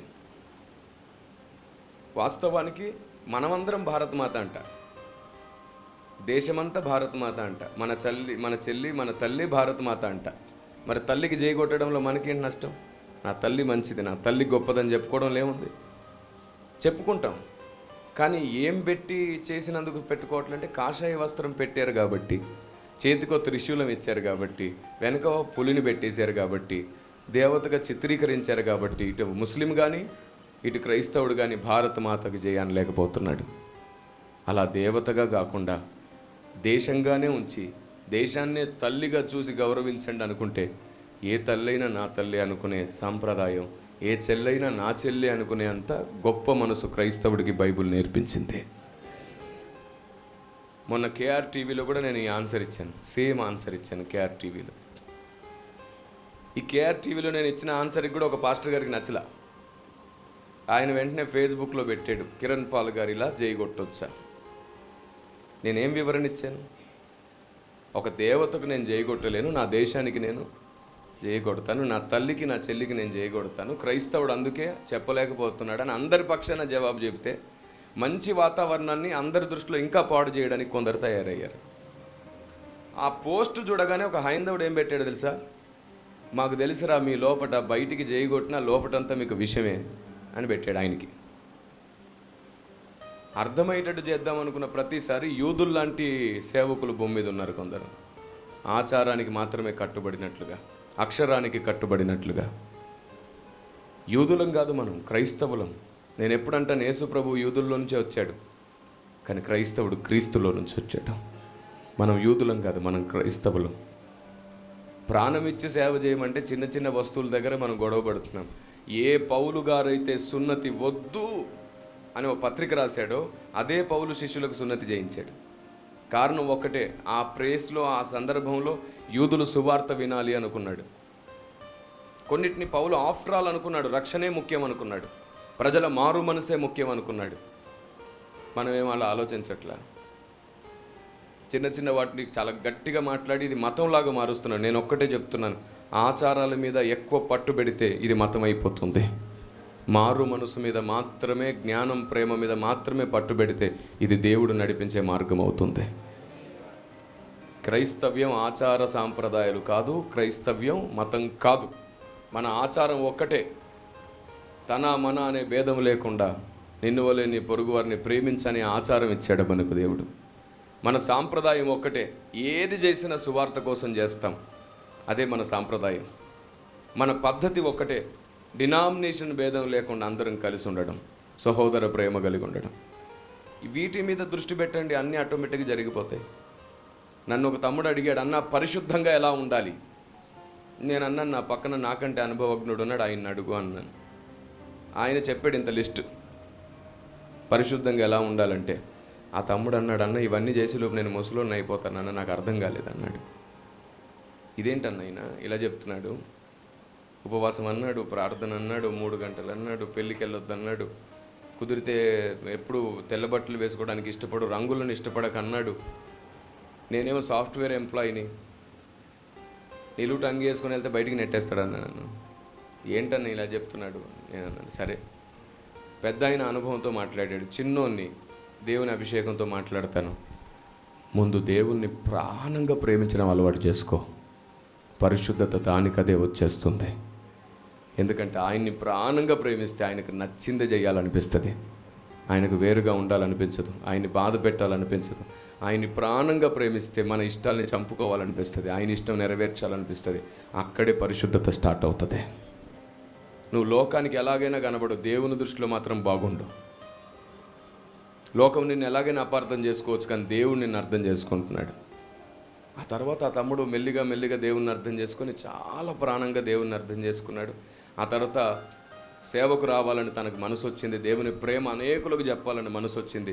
నేను చెప్పాను, ఆవేశపడి వెంటనే జాబ్కి రిజైన్ చేయకు, కొంచెం ఎదురు చూడు, టైం దొరికినప్పుడల్లా గ్రామాలకు వెళ్ళి ఫస్ట్ సువార్త చేయి, కరపత్రాలు పంచు, సేవకులకు సహాయంగా ఉండు, అలా ఓ 2-3 సంవత్సరాలు తర్ఫీదులో ఉండు, ఆ తర్వాత చూద్దామన్నాను. ఎందుకంటే చాలామంది దేవుడు నన్ను సేవకు రమ్మన్నాడని టక్మని రిజైన్ చేసి వచ్చేస్తారు. మనం కూడా దీవిస్తాం, షెభాష్, శద్రకు మేషకు అబేద్నెగోల్లా కనబడిపోతున్నావు నాకని. కరెక్ట్గా 6 నెలల్లో వాడు అడుక్కునే పరిస్థితికి వస్తాడు, అయ్యగారు నా పరిస్థితి అండి, అప్పుడు శభాషనం. అలా జరగకూడదు. ఇప్పుడంతా సిచ్యువేషన్ ప్రాక్టికల్గా అనుభవ జ్ఞానంతో జరగాలి. నేను సంవత్సరం పైనే అతన్ని ఆపాను. అతను 3 సంవత్సరాలు ఆగాడు. సేవకుల దగ్గర చాలా విషయాలు నేర్చుకున్నాడు, సువార్థికుడు అయ్యాడు, అనేక అనుభవాలతో నింపబడ్డాడు. ఒక గ్రామాన్ని ఎంపిక చేసుకున్నాడు, అక్కడ ఒక 25 మందికి బాప్తిస్మం ఇప్పించాడు. అప్పటికి జాబ్ చేస్తున్నాడు, సేవ చేస్తున్నాడు. ఈ 25 మంది 50 మంది అయ్యారు. అప్పుడు నన్ను అడిగాడు, అన్న ఇప్పటికి జాబ్ వదిలేయచ్చా అని. అప్పుడు నేను ఒకటి అడిగాను, గంట తీరిక కూడా లేకుండా సేవ చేస్తున్నావా నువ్వు, ఓకేనా? లేకపోతే ఆ వాళ్ళని వీళ్ళని అడుక్కునే మందిరాలు కట్టే పరిస్థితికి వచ్చావా? లేదన్నా, నేను గంట తీరిక లేకుండా పని చేస్తున్నాను, నాకు టైం సరిపోవట్లే, అందుకే ఉద్యోగం విడిచిపెట్టాలనుకుంటున్నాను. అయితే విడిచిపెట్టేసి పూర్తిగా సేవ చేయి. 24 hours దేవుని పనిలో ఉండు. ప్రతి విశ్వాసం మీద దృష్టి పెట్టు. వారి కోసం ప్రార్థన చేయి. ఆ 50 మంది 100 అవుతారు, 100 200 అవుతారు, 200 400 అవుతారు, 400 800 అవుతారు. ప్రతి ఒక్కరిని దేవుని ముందు నిలబెట్టడమే గురిగా బ్రతుకు. ఆ తర్వాత దేవుడు నిన్ను వాడుకుంటాడు. సరిగ్గా 3.5 సంవత్సరాల తర్వాత జాబ్కి రిజైన్ చేశాడు. తన జాబ్కి రిజైన్ చేసే టైంకి తన శాలరీ 1,60,000 రిజైన్ చేశాడు. ఇప్పుడు 200 మంది సంఘానికి కాపరి, మంచి సేవ చేస్తున్నాడు, దర్జాగా బ్రతుకుతున్నాడు, సేవ జరుగుతుంది. అదే ముందే వచ్చుంటే ఇంటి పోషణ కోసం ఏం చేయాలో అర్థం కాక, సేవ మీద దృష్టి పెట్టలేక విలువిల్లాడిపోయేవారు. కొందరికి దేవుడు ఇచ్చాడు సామర్థ్యత. నేను కూడా మొదటి నుంచి ఏం జాబ్ చేయలేదు. 13 సంవత్సరాల వయసులో రక్షించబడి సేవలోనే ఉన్నాను నేను. దేవుడు కొందరికి ఫుల్ టైం మినిస్ట్రీకి పిలుస్తాడు, రా వచ్చేసేయి అంటాడు. కొందరు వాళ్ళు సహకారులుగా పిలువబడతారు. ఈ సహకారులుగా పిలువబడ్డ వాళ్ళు కూడా ఫుల్ టైం అనుకొని జాబ్ వదిలేసి ఎటు కాకుండా విచ్చలవిడిగా బ్రతికిన వాళ్ళు చాలామంది ఉన్నారు. వెస్ట్ బెంగాల్లో ఒక ఆయన ఇలాగే 3 లక్షల రూపాయల శాలరీ వదిలేశాడు, గవర్నమెంట్ జాబ్, చాలా పెద్ద శాలరీ, చాలా పెద్ద జాబ్. ఇప్పుడు ఏం చేస్తాడో తెలుసా? స్టిల్ ఈ రోజుకి భార్య వదిలేసింది, పిల్లలు చులకం చేశారు, తనకున్న ఆస్తులు అమ్ముకున్నాడు. ఏం చేయాలో అర్థం కాని పరిస్థితుల్లో రోజు ఉదయం ప్రార్థన చేసి ఒక్కొక్క విశ్వాసికి ఫోన్ చేసి ప్రార్థన చేస్తుంటే నువ్వే కనబడ్డావమ్మా అని చెప్పి ముచ్చట పెట్టి చాలా విషయాలు మాట్లాడి, సేవకి అవసరం ఉంది, నువ్వే ఇస్తావని నాకు అనిపిస్తుందమ్మా అని అడుక్కునే పనిలో ఉన్నాడు. ఇప్పుడు అడుక్కునే పనిలో ఉన్నాడు వెస్ట్ బెంగాల్లో. నేను అన్నాను ఆయనతో, ఎందుకు సరే బ్రతుకు, వాళ్ళింటికి వీళ్ళింటికి వెళ్ళి నీ అవసరతలు చెప్పుకొని మరి అడుక్కుంటున్నావు. జీవం కలిగిన దేవుని సేవకుడివి కాదు నువ్వు, జీవం కలిగిన దేవుని సేవకుడికి మచ్చవు నువ్వు. ఉద్యోగానికి వెళ్ళిపో. మళ్ళీ కుటుంబ పోషణ కోసం అడుక్కునేవాడు కాదు సేవకుడు. కుటుంబాన్ని కన్నీళ్ళ మధ్యలో పెట్టి సంఘం కోసం కన్నీళ్ళతో బతుకుతుంటాడు సేవకుడు. నా మట్టుకు సేవకుడు అంటే విశ్వాసులకు ఎప్పుడు చెప్తుంటాను, చాలామంది సేవకుల భార్యలు ఇప్పటికీ సేవకు సహకరించరు, కానీ బయటికి చెప్పుకోరు. బయటకు వచ్చి నవ్వుతూ విశ్వాసుల ముందు చాలా ధైర్యంగా నిలబడతారు సేవకులు. దేవుడు చూస్తున్నాడు, శభాష్ అంటున్నాడు. ఎందుకంటే ఆయన భార్య అయిన సంఘం కూడా చాలాసార్లు ఆయనకు సహకరించదు. అయినా సరే నా దేవుడు సంఘాన్ని ప్రేమించడం మానలేదు, బలపరచడం మానలేదు. చాలామంది సేవకులకు పిల్లల స్కూల్ ఫీజు కట్టడానికి ఉండదు, సభలు పెట్టేస్తుంటారు అప్పులు చేసైనా. దేవుడు శభాష్ అంటున్నాడు. చాలామంది సేవకులకు సంఘం సహకరించదు. రాజకీయాలు జరుగుతుంటాయి సంఘాల్లో, కుమిలిపోయి అయినా బలపరచడానికి పరిగెడుతుంటారు సేవకులు. తెలుసు సేవకుల రోషం, సేవకుల కష్టం, సేవకుల కన్నీరు ఎంత విపరీతమో తెలుసు. దానికి ఫలితం రావాలంటే ఆలోచనకర్తలు అనేకులు ఉండుట మంచి. మోషేకి ఆలోచనకర్తలు కావాలన్నాడు దేవుడు. పౌలు భక్తుడు అంటాడు, నేను ఇంకా సంపూర్ణ అయినట్టు నాకు అనిపించట్లేదు అన్నాడు. పౌలు ఆ మాట అంటే మన పరిస్థితి ఏంటి అసలు? అందుకే నేనేం చెప్తున్నానంటే, మనకు చాలా అనుభవం ఉంది, చాలా అభిషేకం ఉంది, చాలా వయస్సు ఉంది, చాలా చూసాం, కానీ కాలం మారిపోయింది. కాలం మారిపోయింది. అనుభవం, అభిషేకం, చూసిన జ్ఞానం పనిచేయట్లేదు, మొత్తం మారిపోయింది. ఒకప్పుడు 2G ఉండేది నెట్, 3G వచ్చింది, తర్వాత 4G వచ్చింది.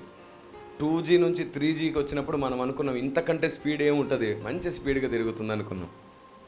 4G రాగానే 3G చాలా చులకనగా అనిపించింది, ఏంటి ఇట్లా తిరుగుతూ ఉంది అని. ఇప్పుడు 5G వచ్చిందా, మనకు 4G సెట్ అవ్వట్లా, ఏంటి ఇంకా స్లోగా ఉంది 4G అంటున్నాం. కాలం మారిపోయింది, మనం ఇంకా తిరుగుతూ ఉన్నాం గిరా గిరా గిరా గిరా స్లోగా. మన అనుభవం అలా స్లోగా తిరుగుతుంది, మన జ్ఞానం అలా స్లోగా తిరుగుతుంది, లోకమేమో పరిగెడుతుంది. అందుకే ఈ భూమి మీద సంఘం పాము వంటి వివేకంతో, పావురం వంటి నిష్కపటంతో ఉండి తీరాలి. మీ గ్రామాల్లో మీరు ఏమేమి సమస్యలు ఎదుర్కొంటున్నారో వాటన్నిటికీ పరిష్కారం ఒక్కటే. నోరు మంచిదైతే ఊరు మంచిది.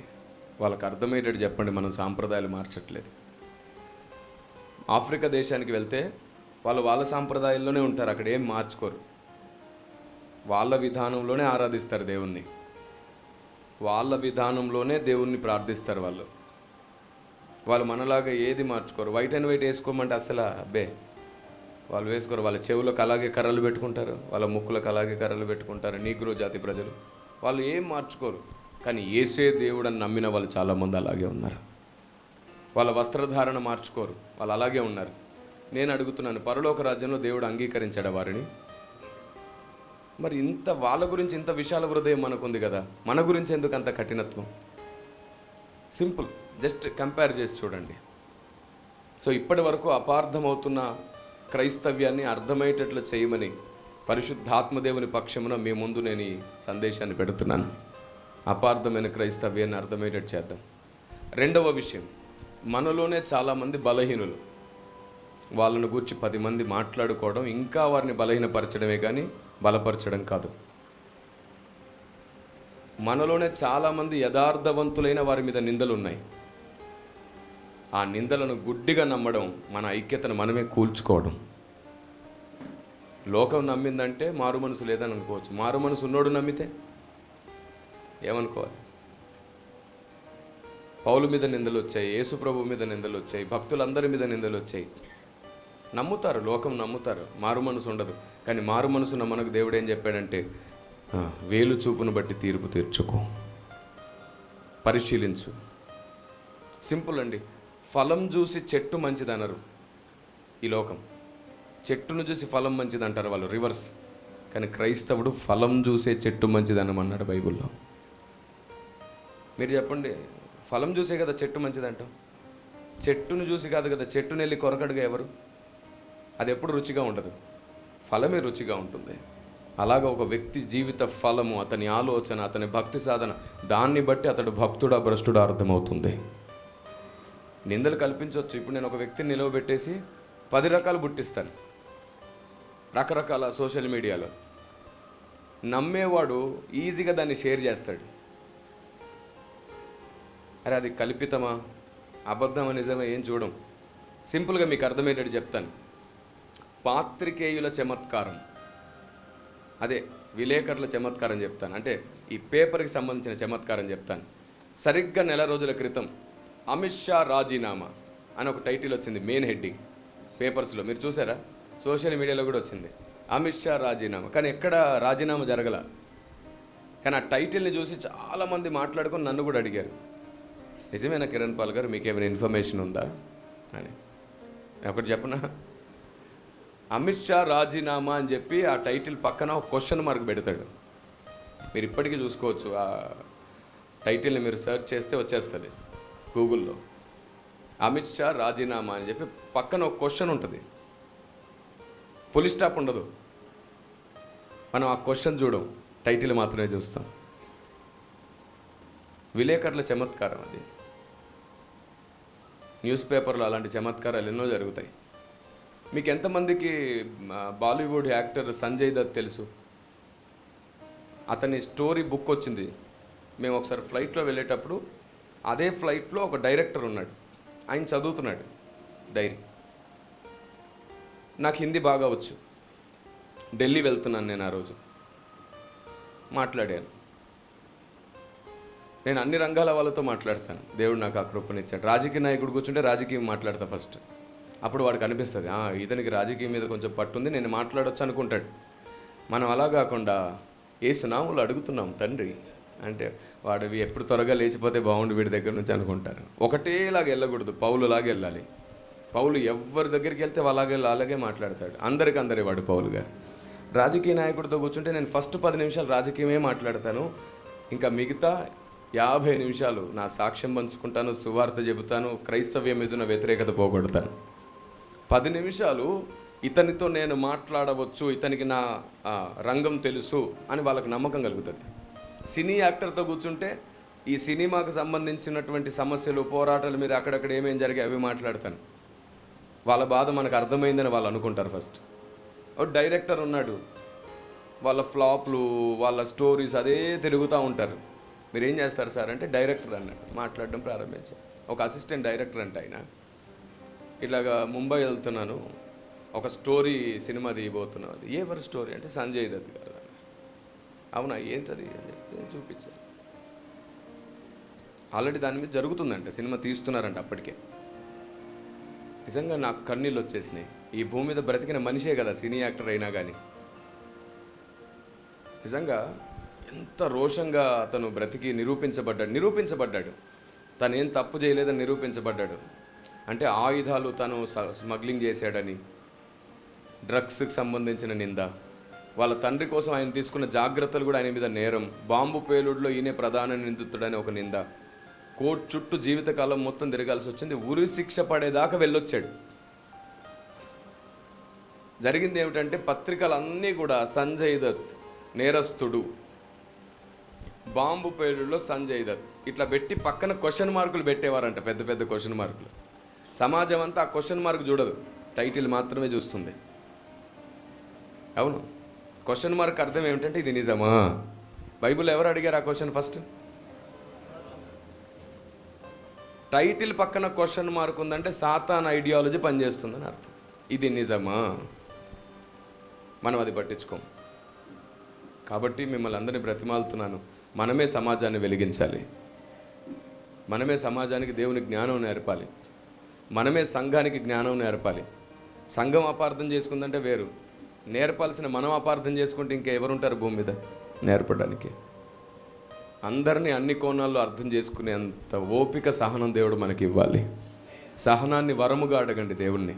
కృపావరములు ఎలాగో వస్తాయి, స్వభావ వరాలు ఉన్నాయి, ఎంత ఏడిచినా అవి రావు. కృపావరాలు ఆయన్ని శోధిస్తే ఇచ్చేస్తాడు. ఇవ్వ ప్రభువా, ఇవ్వ ప్రభువా, ఇవ్వ ప్రభువా, ఇవ్వ ప్రభు అని ఉపవాసాలు ఉంటే ఏడిస్తే ఇచ్చేస్తాడు, అరే నా కుమారుడా తీసుకో అని. కానీ స్వభావ వరములు నిజంగానే మనసు పెట్టి అడగాలి దేవుణ్ణి. నేను అదే అడుగుతున్నాను, ప్రభువా సేవకులకు స్వభావ వరాలు ఇవ్వు ప్రభువా, చెక్కు చెదరకుండా పనిచేస్తారు ఇవ్వు ప్రభువా, దయ చూపించు ప్రభువా. నేను చనిపోయే లోపు 1,00,000 మందిని ఈ భారతదేశానికి బహుమతిగా తయారు చేయాలనుకుంటున్నాను. 1,00,000 మందిని, ఏ ప్రశ్న అడిగినా ఓపికగా జవాబు చెప్పే 1,00,000 మందిని తయారు చేయాలి. ప్రతి సేవకునికి అలాంటి వాళ్ళని బహుమతిగా ఇవ్వాలి. ఇదిగోండి సార్ మీ సంఘానికి, ఇంకా మీరు పరిగెత్తండి. ఇంతకుముందు సేవకులు అన్నారు కదా నాలాంటి కొడుకు కావాలని, పని భారంలో ఉన్నారు, అందరి కోసం ఏర్పాట్లు చేస్తున్నారు. నిజంగా ఆయన వయసు ఎంత పెద్దది కదా, అందుబాటులో ఉన్నారా? నా మాట ఏమైనా ఆయనకు వినబడుతుందా? వినబడితే ఒకసారి వేదిక మీదకి వస్తారా? సురేష్ గారేనా? నిజంగా నేను చెప్పిన ఈ ప్రాంతానికి మీ అందరి ఫెలోషిప్కి ఆయన వరంలో అంటోడు అంటాను నేను. నిజంగా నేను వచ్చినప్పుడు ఈ సేవకుని చూసే చాలా సంతోషపడ్డాను. ప్రభువా, ఇంత నేర్చుకునే మనసు, ఇంత తగ్గించుకునే మనసు, అందరి దగ్గర ఇంత జాగ్రత్తగా ఉండే మనసు, వయసు పెరిగినా సరే ఆయన ఆత్మ మాత్రం ఇంకా యవ్వనంలోనే ఉంది, చిన్న పిల్లలాగా. ఫెలోషిప్కి ఇలాంటి ఒక వ్యక్తి ఉంటే చాలు, వివాదాలు గొడవలు లేకుండా అద్భుతంగా జరుగుతుంది ఫెలోషిప్. అందుకు నేను దేవుని స్తుతిస్తున్నాను. ఆ రోజు నేను అంత ఎక్కువగా టైం ఇవ్వడానికి కారణం కూడా సురేష్ గారు, ప్రదీప్ గారు ఇద్దరిని చూసి నేను ఎక్కువ టైం ఇవ్వాల్సి వచ్చింది. నా దృష్టిలో ఈ రెండే ఉన్నాయి, ఈ 2 కళ్ళు ఇద్దరిని చూసినాయి. వచ్చిన వాళ్ళందరితో కూడా అంత ప్రేమగా గడపగలిగాను. ఫస్ట్ ఆఫ్ ఆల్ ఆయన నవ్వు అందరినీ స్వాగతిస్తుంది. ఆ స్మైల్ అందరికి ఉండదు, ఆ స్మైల్ ఫేస్ దేవుడు గిఫ్ట్ అనమాట. క్రైస్తవ వ్యతిరేకి కూడా ఒక క్షణం ఆలోచిస్తాడు ఆ నవ్వును చూసి. చాలామంది సీరియస్గా ఉంటే భక్తి అనుకుంటారు, సిన్సియర్గా ఉంటేనే భక్తి. సీరియస్గా ఉండొద్దు, సిన్సియర్గా ఉంటే చాలు. సో ఆ రోజు ప్రదీప్ గారు, సురేష్ గారు ఇద్దరిని చూసి నేను అంత టైం స్పెండ్ చేయగలిగాను. వీళ్ళు ఎదిగారు, ఇంకా ఒదిగే ఉన్నారు, నాకు సహవాసానికి సరిగ్గా సరిపోయారు వీరు అనిపించింది.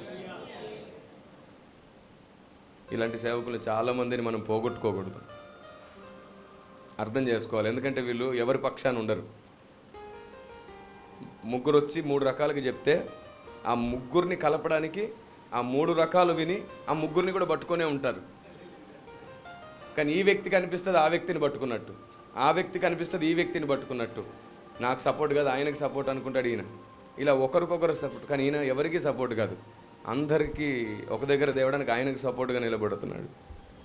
అలాంటి మంచి స్వభావం మీ ప్రాంతంలో. నన్ను వరం అన్నారు కదా అందరికీ, ఈ ప్రాంతానికి మీ ఫెలోషిప్కి మాత్రం ఆయనే వరం. దేవుడు మీకు ఇంకా దీర్ఘాయువునిచ్చి అనేకులకు ఆశీర్వాదంగా ఉంచాలని నేను మనసారా కోరుకుంటున్నాను. సో ఇలాంటి ఒక కొడుకు ఉండాలి అన్నారు కాబట్టి నేను చెప్తున్నాను, 1,00,000 మందిని ఇలాంటి వారిని తయారు చేయాలనుకుంటున్నాను. ప్రతి సంఘానికి ఇలాంటి 10 మంది ఉండాలి. ఆ ప్రాంతంలో వివాదాలు పోతాయి. నేను అదే చెప్తున్నాను, ప్రతి సేవకునికి నాలాగో 10 మంది సహాయకులు ఉండాలి. ప్రతి సేవకునికి నేనే సహకారిని అనుకుంటున్నాను ఆలోచనను అందించే విషయంలో. యుద్ధం చేసేవాడికి ఎంత ఫలమో యుద్ధోపకరణలు మోసేవాడికి అంతే ఫలం. నన్ను దూరం నుంచి చూసి ఆయన ఎవరితో మాట్లాడాడేమో అనుకుంటారు. నన్ను వీడియోస్లో చూసి ఆయన చాలా రిజర్వ్డ్గా ఉంటాడేమో అనుకుంటారు. నా డిబేట్స్ లాంటివి చూసి బాబోయ్ పక్కకు వెళ్ళి నిలబడితే ఏమనుకుంటాడో అనుకుంటారు. ఎందుకు అనుకుంటాను? అందరం ఒకటే కుటుంబం కదా క్రీస్తుని బట్టి. మనం అందరం ఆయన పిల్లలమే కదా. దేవుడే కదా నాకు ఈ స్థానం ఇచ్చాడు. నా ఈ పైన పెట్టింది దేవుడే.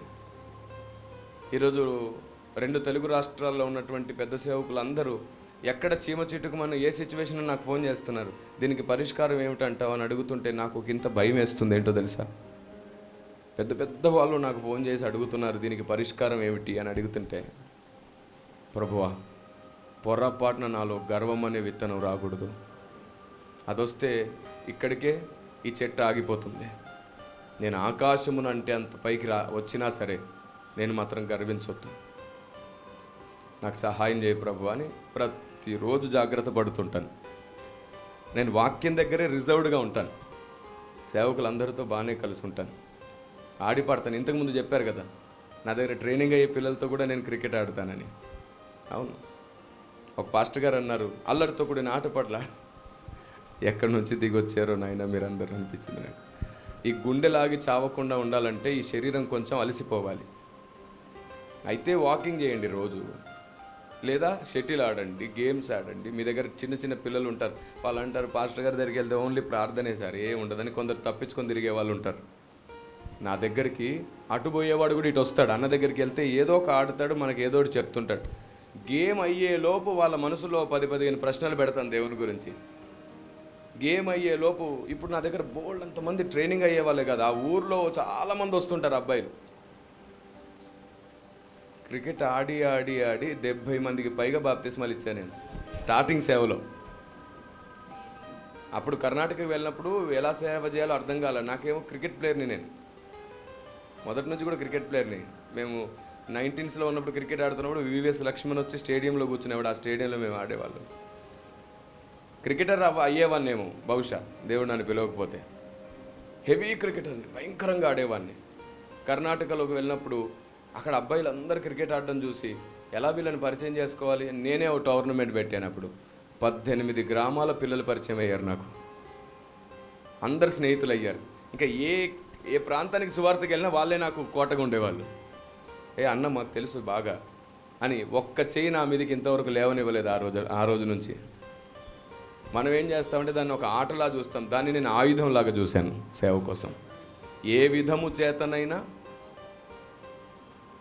అరే ఎవరి పని వాళ్ళు చేసి ఫలితాన్ని పొందుతున్నప్పుడు ఇంకొకటి పనిలో వేలు పెట్టడం ఎందుకు? మనం ఒక మాట వేసి, నీకు అర్థం కాలేదంతే.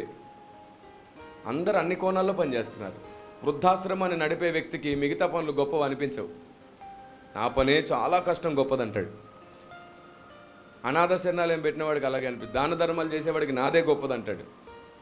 సువార్థికుడికి వేరే పనులు గొప్పవి అనిపించవు, నాదే గొప్పదంటాడు. అట్లా అందరూ వారి వారి పనే గొప్పదంటారు. నేను అంటాను, అన్ని పనులకు ప్రభువు ఒక్కడే కదా. అన్ని పనులకు ముగింపు ఏమిటంటే ప్రతి వ్యక్తిని సంపూర్ణుని చేసి నిలబెట్టాలి, అది గొప్పది. సువార్త విని సంఘంలోకి వచ్చాడు, సంఘంగా ఉన్నాడు, సరే సంపూర్ణుడు ఎప్పుడవుతాడు? కాబట్టి ఒక ముగింపు పాయింట్ ఉంది, అది గొప్పది. మిగతావన్నీ చిన్న చిన్నవే. ఏది చేసినా సరే ఆ ఒక్కటి అవ్వకపోతే అన్నీ వేస్ట్ అయిపోతాయి. సంపూర్ణత వాక్య మర్మమును బట్టి వస్తుందంట, దైవ చిత్తానుసారమైన మర్మం. Praise the lord. కాబట్టి మీ ఆరోగ్యాన్ని కాపాడుకోవడం చాలా అవసరం. పరిశుద్ధాత్మదేవుడు నేను ప్రార్థన చేసినప్పుడు ఈరోజు ఈ మాట పలకమన్నాడు. మీలో ఎంతమంది గుండె ఇంకా ఆగిపోవడానికి రెడీగా ఉందో ఎంతమందికి మళ్ళీ కొత్త స్టంట్లు పడే అవకాశం ఉందో తెలియదు కదా. మనకు తినేదంతా కల్తీ ఆహారం. లేట్ నైట్ అన్నం తింటాం మనం. మిమ్మల్ని బతిమాలుకుంటున్నాను, రాత్రులు అన్నం తినడం మానేసేయండి. మీ తోటి సేవకుడిగా చెప్తున్నాను, రాత్రులు రైస్ తినడం మానేసేయండి, తినకండి.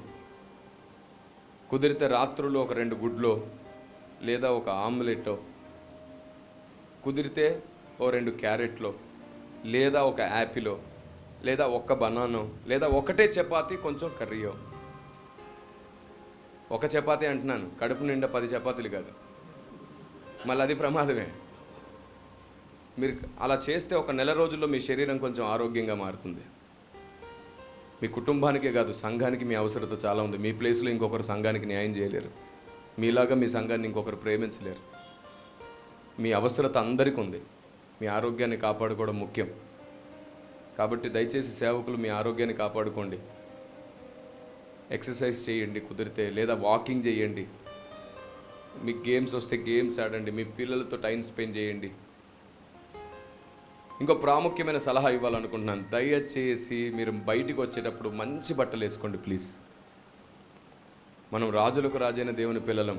దీనత్వం బట్టల్లో చూపించొద్దు, మాటల్లో ప్రవర్తనలో చూపిస్తే చాలు. దయచేసి మిమ్మల్ని బ్రతిమాలుకుంటున్నాను. నేను ఒకసారి అలాగే చులకన చేయబడ్డాను. ఒక కమిషనర్ గారు రిటైర్ అయ్యాడు. అందరు బంధువులందరినీ పిలుచుకున్నాడు. 10 మంది సేవకుల్ని పిలిస్తే అందులో నేను కొన్ని. నేను అప్పుడు దీనత్వం అంటే బట్టలు అనుకునేవాడిని. ఐరన్ కూడా చేసేవాడిని కదా, అసలు సరిగ్గా దువ్వేవాడిని కూడా కాదు, ఏం మెయింటైన్ చేసేవాడిని కాదు. నా పాత మెసేజ్లు చూడండి, ఏముండవు, ఊరికే షర్ట్లు వేసుకొని కూర్చొని వాక్యం చెప్పేవాడిని. పాత మెసేజ్లు 9-10 సంవత్సరాల క్రితం మెసేజ్లు ఉన్నాయి యూట్యూబ్లో. ఓన్లీ నార్మల్ షర్ట్లు వేసుకొని వాక్యం చెప్పేవాడిని. అక్కడికి వెళ్తే అందరూ పెద్ద పెద్ద వాళ్ళు, రిటైర్ IAS వాళ్ళ బంధువులు ఉంటారు కదా. అప్పటిదాకా షూట్లు వేసుకుని వాక్యం చెప్పిన వాళ్ళందరి మాటలు విన్నారు. నేను చెప్తుంటే అసలు ఎవరు పెద్దగా వినలా. నాకు అర్థం కాలే, ఇదేమిటి, నేను ఇంత ప్రార్థన పూర్వకంగా వస్తే వీళ్ళు ఎవరు వినట్లేదు. ఆత్మదేవుడు అందరినీ నా వైపు తిప్పు. ఏం తిప్పుతాడు? కాలం మారిపోయింది. అదే చెప్తున్నాను నేను. ఇంకా మొండి బారిన హృదయాలు ఇవి, వాత వేయబడిన మనస్తత్వాలు. ఇంకా ఆఫ్టర్ ఆల్ ఒక డ్రెస్ కోసం నేను చెప్పే మాట వినలేదు వాళ్ళు. వెళ్ళేటప్పుడు ఆ కమిషనర్ గారు అదే అన్నారు, నెక్స్ట్ టైం వచ్చేటప్పుడు కొంచెం మంచి డ్రెస్ వేసుకోండి సార్, మీ పై రూపం చాలామందికి అభ్యంతరమైంది, మిమ్మల్ని సరిగ్గా రిసీవ్ చేసుకోలేదు మా అన్నదమ్ములు. అదే అన్నారు, ఈయన ఎందుకు పిలిచావు ఇంతమందిలో అని అడిగారు నన్ను. కానీ ఆ రోజు నేను చెప్పిన విలువైన సందేశాన్ని ఒకే ఒక్క వ్యక్తి గ్రహించాడు. వాళ్ళ అన్నదమ్ముల్లో ఒక ఆయన గ్రహించి నన్ను గట్టిగా పట్టుకున్నాడు. ఆ ఒక్క వ్యక్తి పట్టుకొని ఆయన బయటికి తీసుకెళ్ళి అప్పటికప్పుడు నాకు 10 జతలు ఇప్పించాడు. ఇప్పించేమన్నాడు తెలుసా? సార్ మీకు 11వ జత ఇప్పించేటప్పుడు మనం కలుస్తామో లేదో తెలియదు, దయచేసి జాగ్రత్తగా మెయింటైన్ చేసి మీ నోట ఉన్న ఈ విలువైన వాక్యం విలువ పోగొట్టొద్దు మీ డ్రెస్ అన్నాడు. ఇంటికి వచ్చే వరకు నాకు అది మారు మోగుతూనే ఉంది. నేను ఇన్నాళ్ళు ఈ విషయాన్ని ఎందుకు అంటే ఎక్కువ ప్రార్థనలో గడిపేవానిగా, ఇవేం పెద్ద పట్టించుకునేవాని కాదు. తర్వాత అర్థమైంది, నా దేవుని విలువను నేనెందుకు తగ్గించాలి. కాబట్టి రాజీ పడొద్దు. ది బెస్ట్ ఇవ్వండి. మళ్ళీ అది వెలగల వస్తువులు ఆ లెక్కలోకి తీసుకెళ్ళకండి. మీరు విలువైన వారు, దాని మీద దృష్టి పెట్టండి. మీరు బయటికి వెళ్తే మంచిగా ఐరన్తో మంచి బట్టలతో ఉండాలి.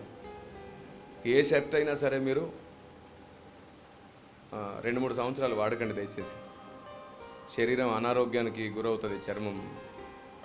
ఏ షర్ట్ అయినా సేవకుడు 6-7 నెలల తర్వాత ఇంకొకరికి ఇచ్చేసేయండి, దేవుడు మీకు ఇస్తాడు. కొంచెం మంచి డ్రెస్సులు వాడుకోండి. మీరు ఏ గ్రామంలో మీరున్నా సరే మీకు విలువ ఉండాలి. మీరు ఏ వేదిక మీద ఉన్నా మీకు విలువ ఉండాలి. నేను నా విలువ గురించి మాట్లాడట్లా, మీకోసమే. దీన్ని ఎవరైనా అపార్థం చేసుకుంటే మీకు అవార్డు ఇస్తాడు దేవుడు. ఇంకా నేనేం చేయగలను? నేను మీ విలువ కోసమే మాట్లాడుతున్నాను. కొన్నిసార్లు మనం కిందే కూర్చోవచ్చు, మన బట్టలను బట్టి మనకు విలువ వస్తుంది, మన మాటలను బట్టి విలువ వస్తుంది, మన చూపులను బట్టి కూడా విలువ వస్తుంది. అవును, కొందరు సేవకుల దగ్గర నేను కూర్చున్నప్పుడు కొందరు సేవకులు ఇలా నా ఫోన్ వైపు ఇలా తొంగి చూసేవాళ్ళు. స్టార్టింగ్లో నేను ఇలా చూస్తే అనేవాళ్ళు, మళ్ళీ ఇలా నా అలవాటు, మనకు తెలియకుండా అలా చూస్తాను. నేను చూసి ఒకసారి ఏం లేదు ఇక్కడ చూడండి, తీసుకోండి అన్న, ఓపెన్ చేసి మీరే చూసుకోండి అంతే, ఏముంటుంది. అయ్యో అలా అని కాదు సార్, ఊరికే చూస్తున్నాను అన్నాడు. మన యాటిట్యూడ్, మన పద్ధతి, మన మాట తీరు మనకు సమాజంలో విలువిస్తుంది. రెండోది, మీ సంఘంలో మీరు ఎక్కువ మాట్లాడకండి. పనులు చేసేటప్పుడు ఎక్కువ మాట్లాడేటట్లు ఒక ఇద్దరిని పెట్టుకోండి. ఏ పనైనా వాళ్ళతో మాట్లాడను, కానీ పనులన్నీ మాత్రం ఖచ్చితంగా జరుగుతాయి, యాక్యురసీగా జరుగుతాయి. నాకు దేవుడు మంచి భార్యని ఇచ్చాడు. నేను దేశమంతా ప్రపంచమంతా తిరుగుతుంటే ఆవిడ 4 రాష్ట్రాల పరిచర్య కను సంఘంలో నడిపిస్తుంది. ఈజ్ వెరీ ఇంటెలిజెంట్ లేడీ, బాగా చదువుకుంది, MCA చదివింది, బ్యాంక్ PO జాబ్ వచ్చింది తనకి. ఈరోజు 2 లక్షల రూపాయల శాలరీ తనకు ఉండాలి, వదిలేసింది. ఎందుకంటే నేను దేశమంతా ప్రపంచమంతా తిరుగుతుంటే సంఘాలు చూసుకోవాలిగా. ఆవిడ తల్లిలాగా బాధ్యత తీసుకొని ఇన్ఫర్మేషన్ వస్తుంది. తను 40 మందిని పెట్టించింది. ఎక్కడ ఏ సీమ చీటుకమని మీ దగ్గరికి ఇన్ఫర్మేషన్ వస్తుంది, వెళ్ళి వాళ్ళని ఓదారుస్తుంది, ఆదరిస్తుంది, వాళ్ళ కోసం కావాలి. అందుకే నేను ఆవిడికి చెప్తాను, వెళ్ళు సేవకురాన్ల సదస్సుల్లో వాళ్ళకి నేర్పించి ఇవన్నీ. ప్రతి సేవకురాలు ఒక సైనికురాలు అవ్వాలి, అప్పుడు ప్రతి సేవకుడు యుద్ధం గెలుస్తాడు. తనంటది టైం వస్తుందండి, నేను ఇంకా పొదగబడుతున్నాను, టైం వస్తుందండి, మీరే చెప్పారు కదండి టైం వస్తుందండి. దేవుడు నాకు 2 పిల్లల్ని ఇచ్చాడు. చాలాసార్లు అడుగుతారు, డాడీ మాతో టైం ఎప్పుడు స్పెండ్ చేస్తావు, డాడీ మాతో ఎప్పుడు గడుపుతావు. మీకు కూడా ప్రాబ్లం ఉండే ఉంటుంది. ఎప్పుడో తెల్లవారుజామున ఇంటికి వెళ్తానండి, 3 గంటలకు 4 గంటలకు పడుకుంటే నేను పడుకున్నానని నన్ను లేపకుండా స్కూల్కి వెళ్ళిపోతారు. నా దగ్గరకు వచ్చి నాకు అలా ముద్దు పెట్టుకొని వెళ్ళిపోతారు. నిద్ర లేచేసరికి వాళ్ళు ఉండరు, మళ్ళీ వాళ్ళు వచ్చేసరికి నేను ఉండను. 11 సంవత్సరాలు అవుతుంది ఇప్పటికీ. టైంకి తిని టైంకి పడుకొని ఇలా పరిగెడుతూనే ఉన్నాను. అందుకే నేనేం చేస్తానంటే, ఎప్పుడైనా విదేశాలకు వెళ్ళినా, వేరే రాష్ట్రాలకు వెళ్ళినా, ఒక వారం రోజులు వాళ్ళ స్కూల్ సెలవులు పెట్టించి తీసుకెళ్తుంటాను. చాలామంది సేవకులు వాళ్ళ కుటుంబాలతో ఇలా బయటికి వెళ్తే ట్రోల్ చేసే వాళ్ళు ఉన్నారు కదా, చేస్తారు కదా. దానికి మనం కామెంట్లు, లైకులు కూడా కరెక్టే కదా అని. కానీ వాళ్ళకి ఎప్పుడు తెలుస్తుంది, పిల్లలకు కూడా మనం టైం ఇవ్వాలి, వాళ్ళను కూడా బయటికి తీసుకెళ్ళాలి. వాళ్ళ మానసిక వికాసం చాలా అవసరం. మనమే అందరిని అర్థం చేసుకోకపోతే ఈ 5,000 ఒక దగ్గర రాకుండా దెబ్బేలా తగులుతుంది శాతానికి. ఇలా కొడతావా, పేలు విరిగిపోతుంది. ఇలా కూడా కొట్టినా విరిగిపోతుంది. నామినేషన్లు అనుకోండి, మీకు అర్థమయ్యేటట్టు చెప్తాను.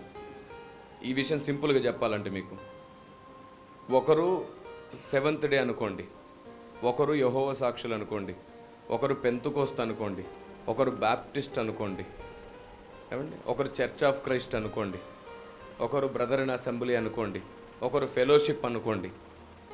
ఇప్పుడు వీళ్ళలోంచి నేను ఒకరికి మైక్ ఇచ్చాను, వాళ్ళు వచ్చి నిలబడుతుంటే ఫస్ట్ మనం ఏం చూస్తాం? తెలుసుంటే అలా ఎందుకు చేస్తాడు, 7th డే వ్యక్తి అయితే తెలుసుంటే ఆదివారం కదా గూడుకోవాలి, శనివారం ఎందుకు గూడుతున్నాడు, ఇలా మనం డినామినేషన్లు బట్టి వాళ్ళు చెప్పే మాటల్ని తోసిపుచ్చేస్తాం, తృణీకరిస్తాం. కానీ ఒక్క మాట చెప్తున్నాను, ప్రతి డినామినేషన్లలో దేవుడు వాడుకునే భక్తులు ఇంకా ఉన్నారు. తొందరలోనే దేవుడు వాళ్ళని అక్కడి నుంచి తీసుకొచ్చి సంఘ ఉజ్జీవం కొరకు కావలసిన చోట వాడుకుంటాడు. రోమన్ క్యాథలిక్లో భక్తులు ఉన్నారు, ఇంకా బయటికి రాలేదు, లోపటే ఉన్నారు కానీ భక్తులే. 7th డేలో కూడా ఇంకా ఉన్నారు భక్తులే, ఇంకా తెలియలేదు, వాళ్ళు బయటికి రాలేదు. అలా ప్రతి డినామినేషన్లో దేవుడు వాడుకునే భక్తులు ఉన్నారు. మనం ఒక వ్యక్తి నిలబడితే డినామినేషన్ని చూడకుండా అతడు చెప్పే మాటలు బైబిల్ ప్రకారంగా ఉన్నవే లేదో చూసుకుంటే వారి అనుభవం కూడా మాట్లాడతారు, వారి అభిషేకం మాట్లాడతారు, వారి కన్నీరు మాట్లాడతారు, వారికి దేవుడు తెలియజేసిన సంగతులు మాట్లాడతారు. డినామినేషన్ ముసుగు మర్చిపోండి, డినామినేషన్ గోడలు తీసేయండి. ఎవరైనా నిలబడితే లేఖనం ప్రకారంగా ఉందా లేదా మాత్రమే చూసుకోండి. ప్రతి డినామినేషన్లో భక్తులు కనబడతారు, మనకి ప్రతి మినిస్ట్రీలో భక్తులు కనబడతారు. నా మట్టుకు నేను, అందరూ నా కుటుంబమే. అలాంటి స్థిరమైనటువంటి మనసు తెచ్చే దేవుడు మనల్ని నడుపునుగాక. ప్రభు చిత్తమై మరలా ఎప్పుడైనా మీ మధ్యలోనికి వస్తాయి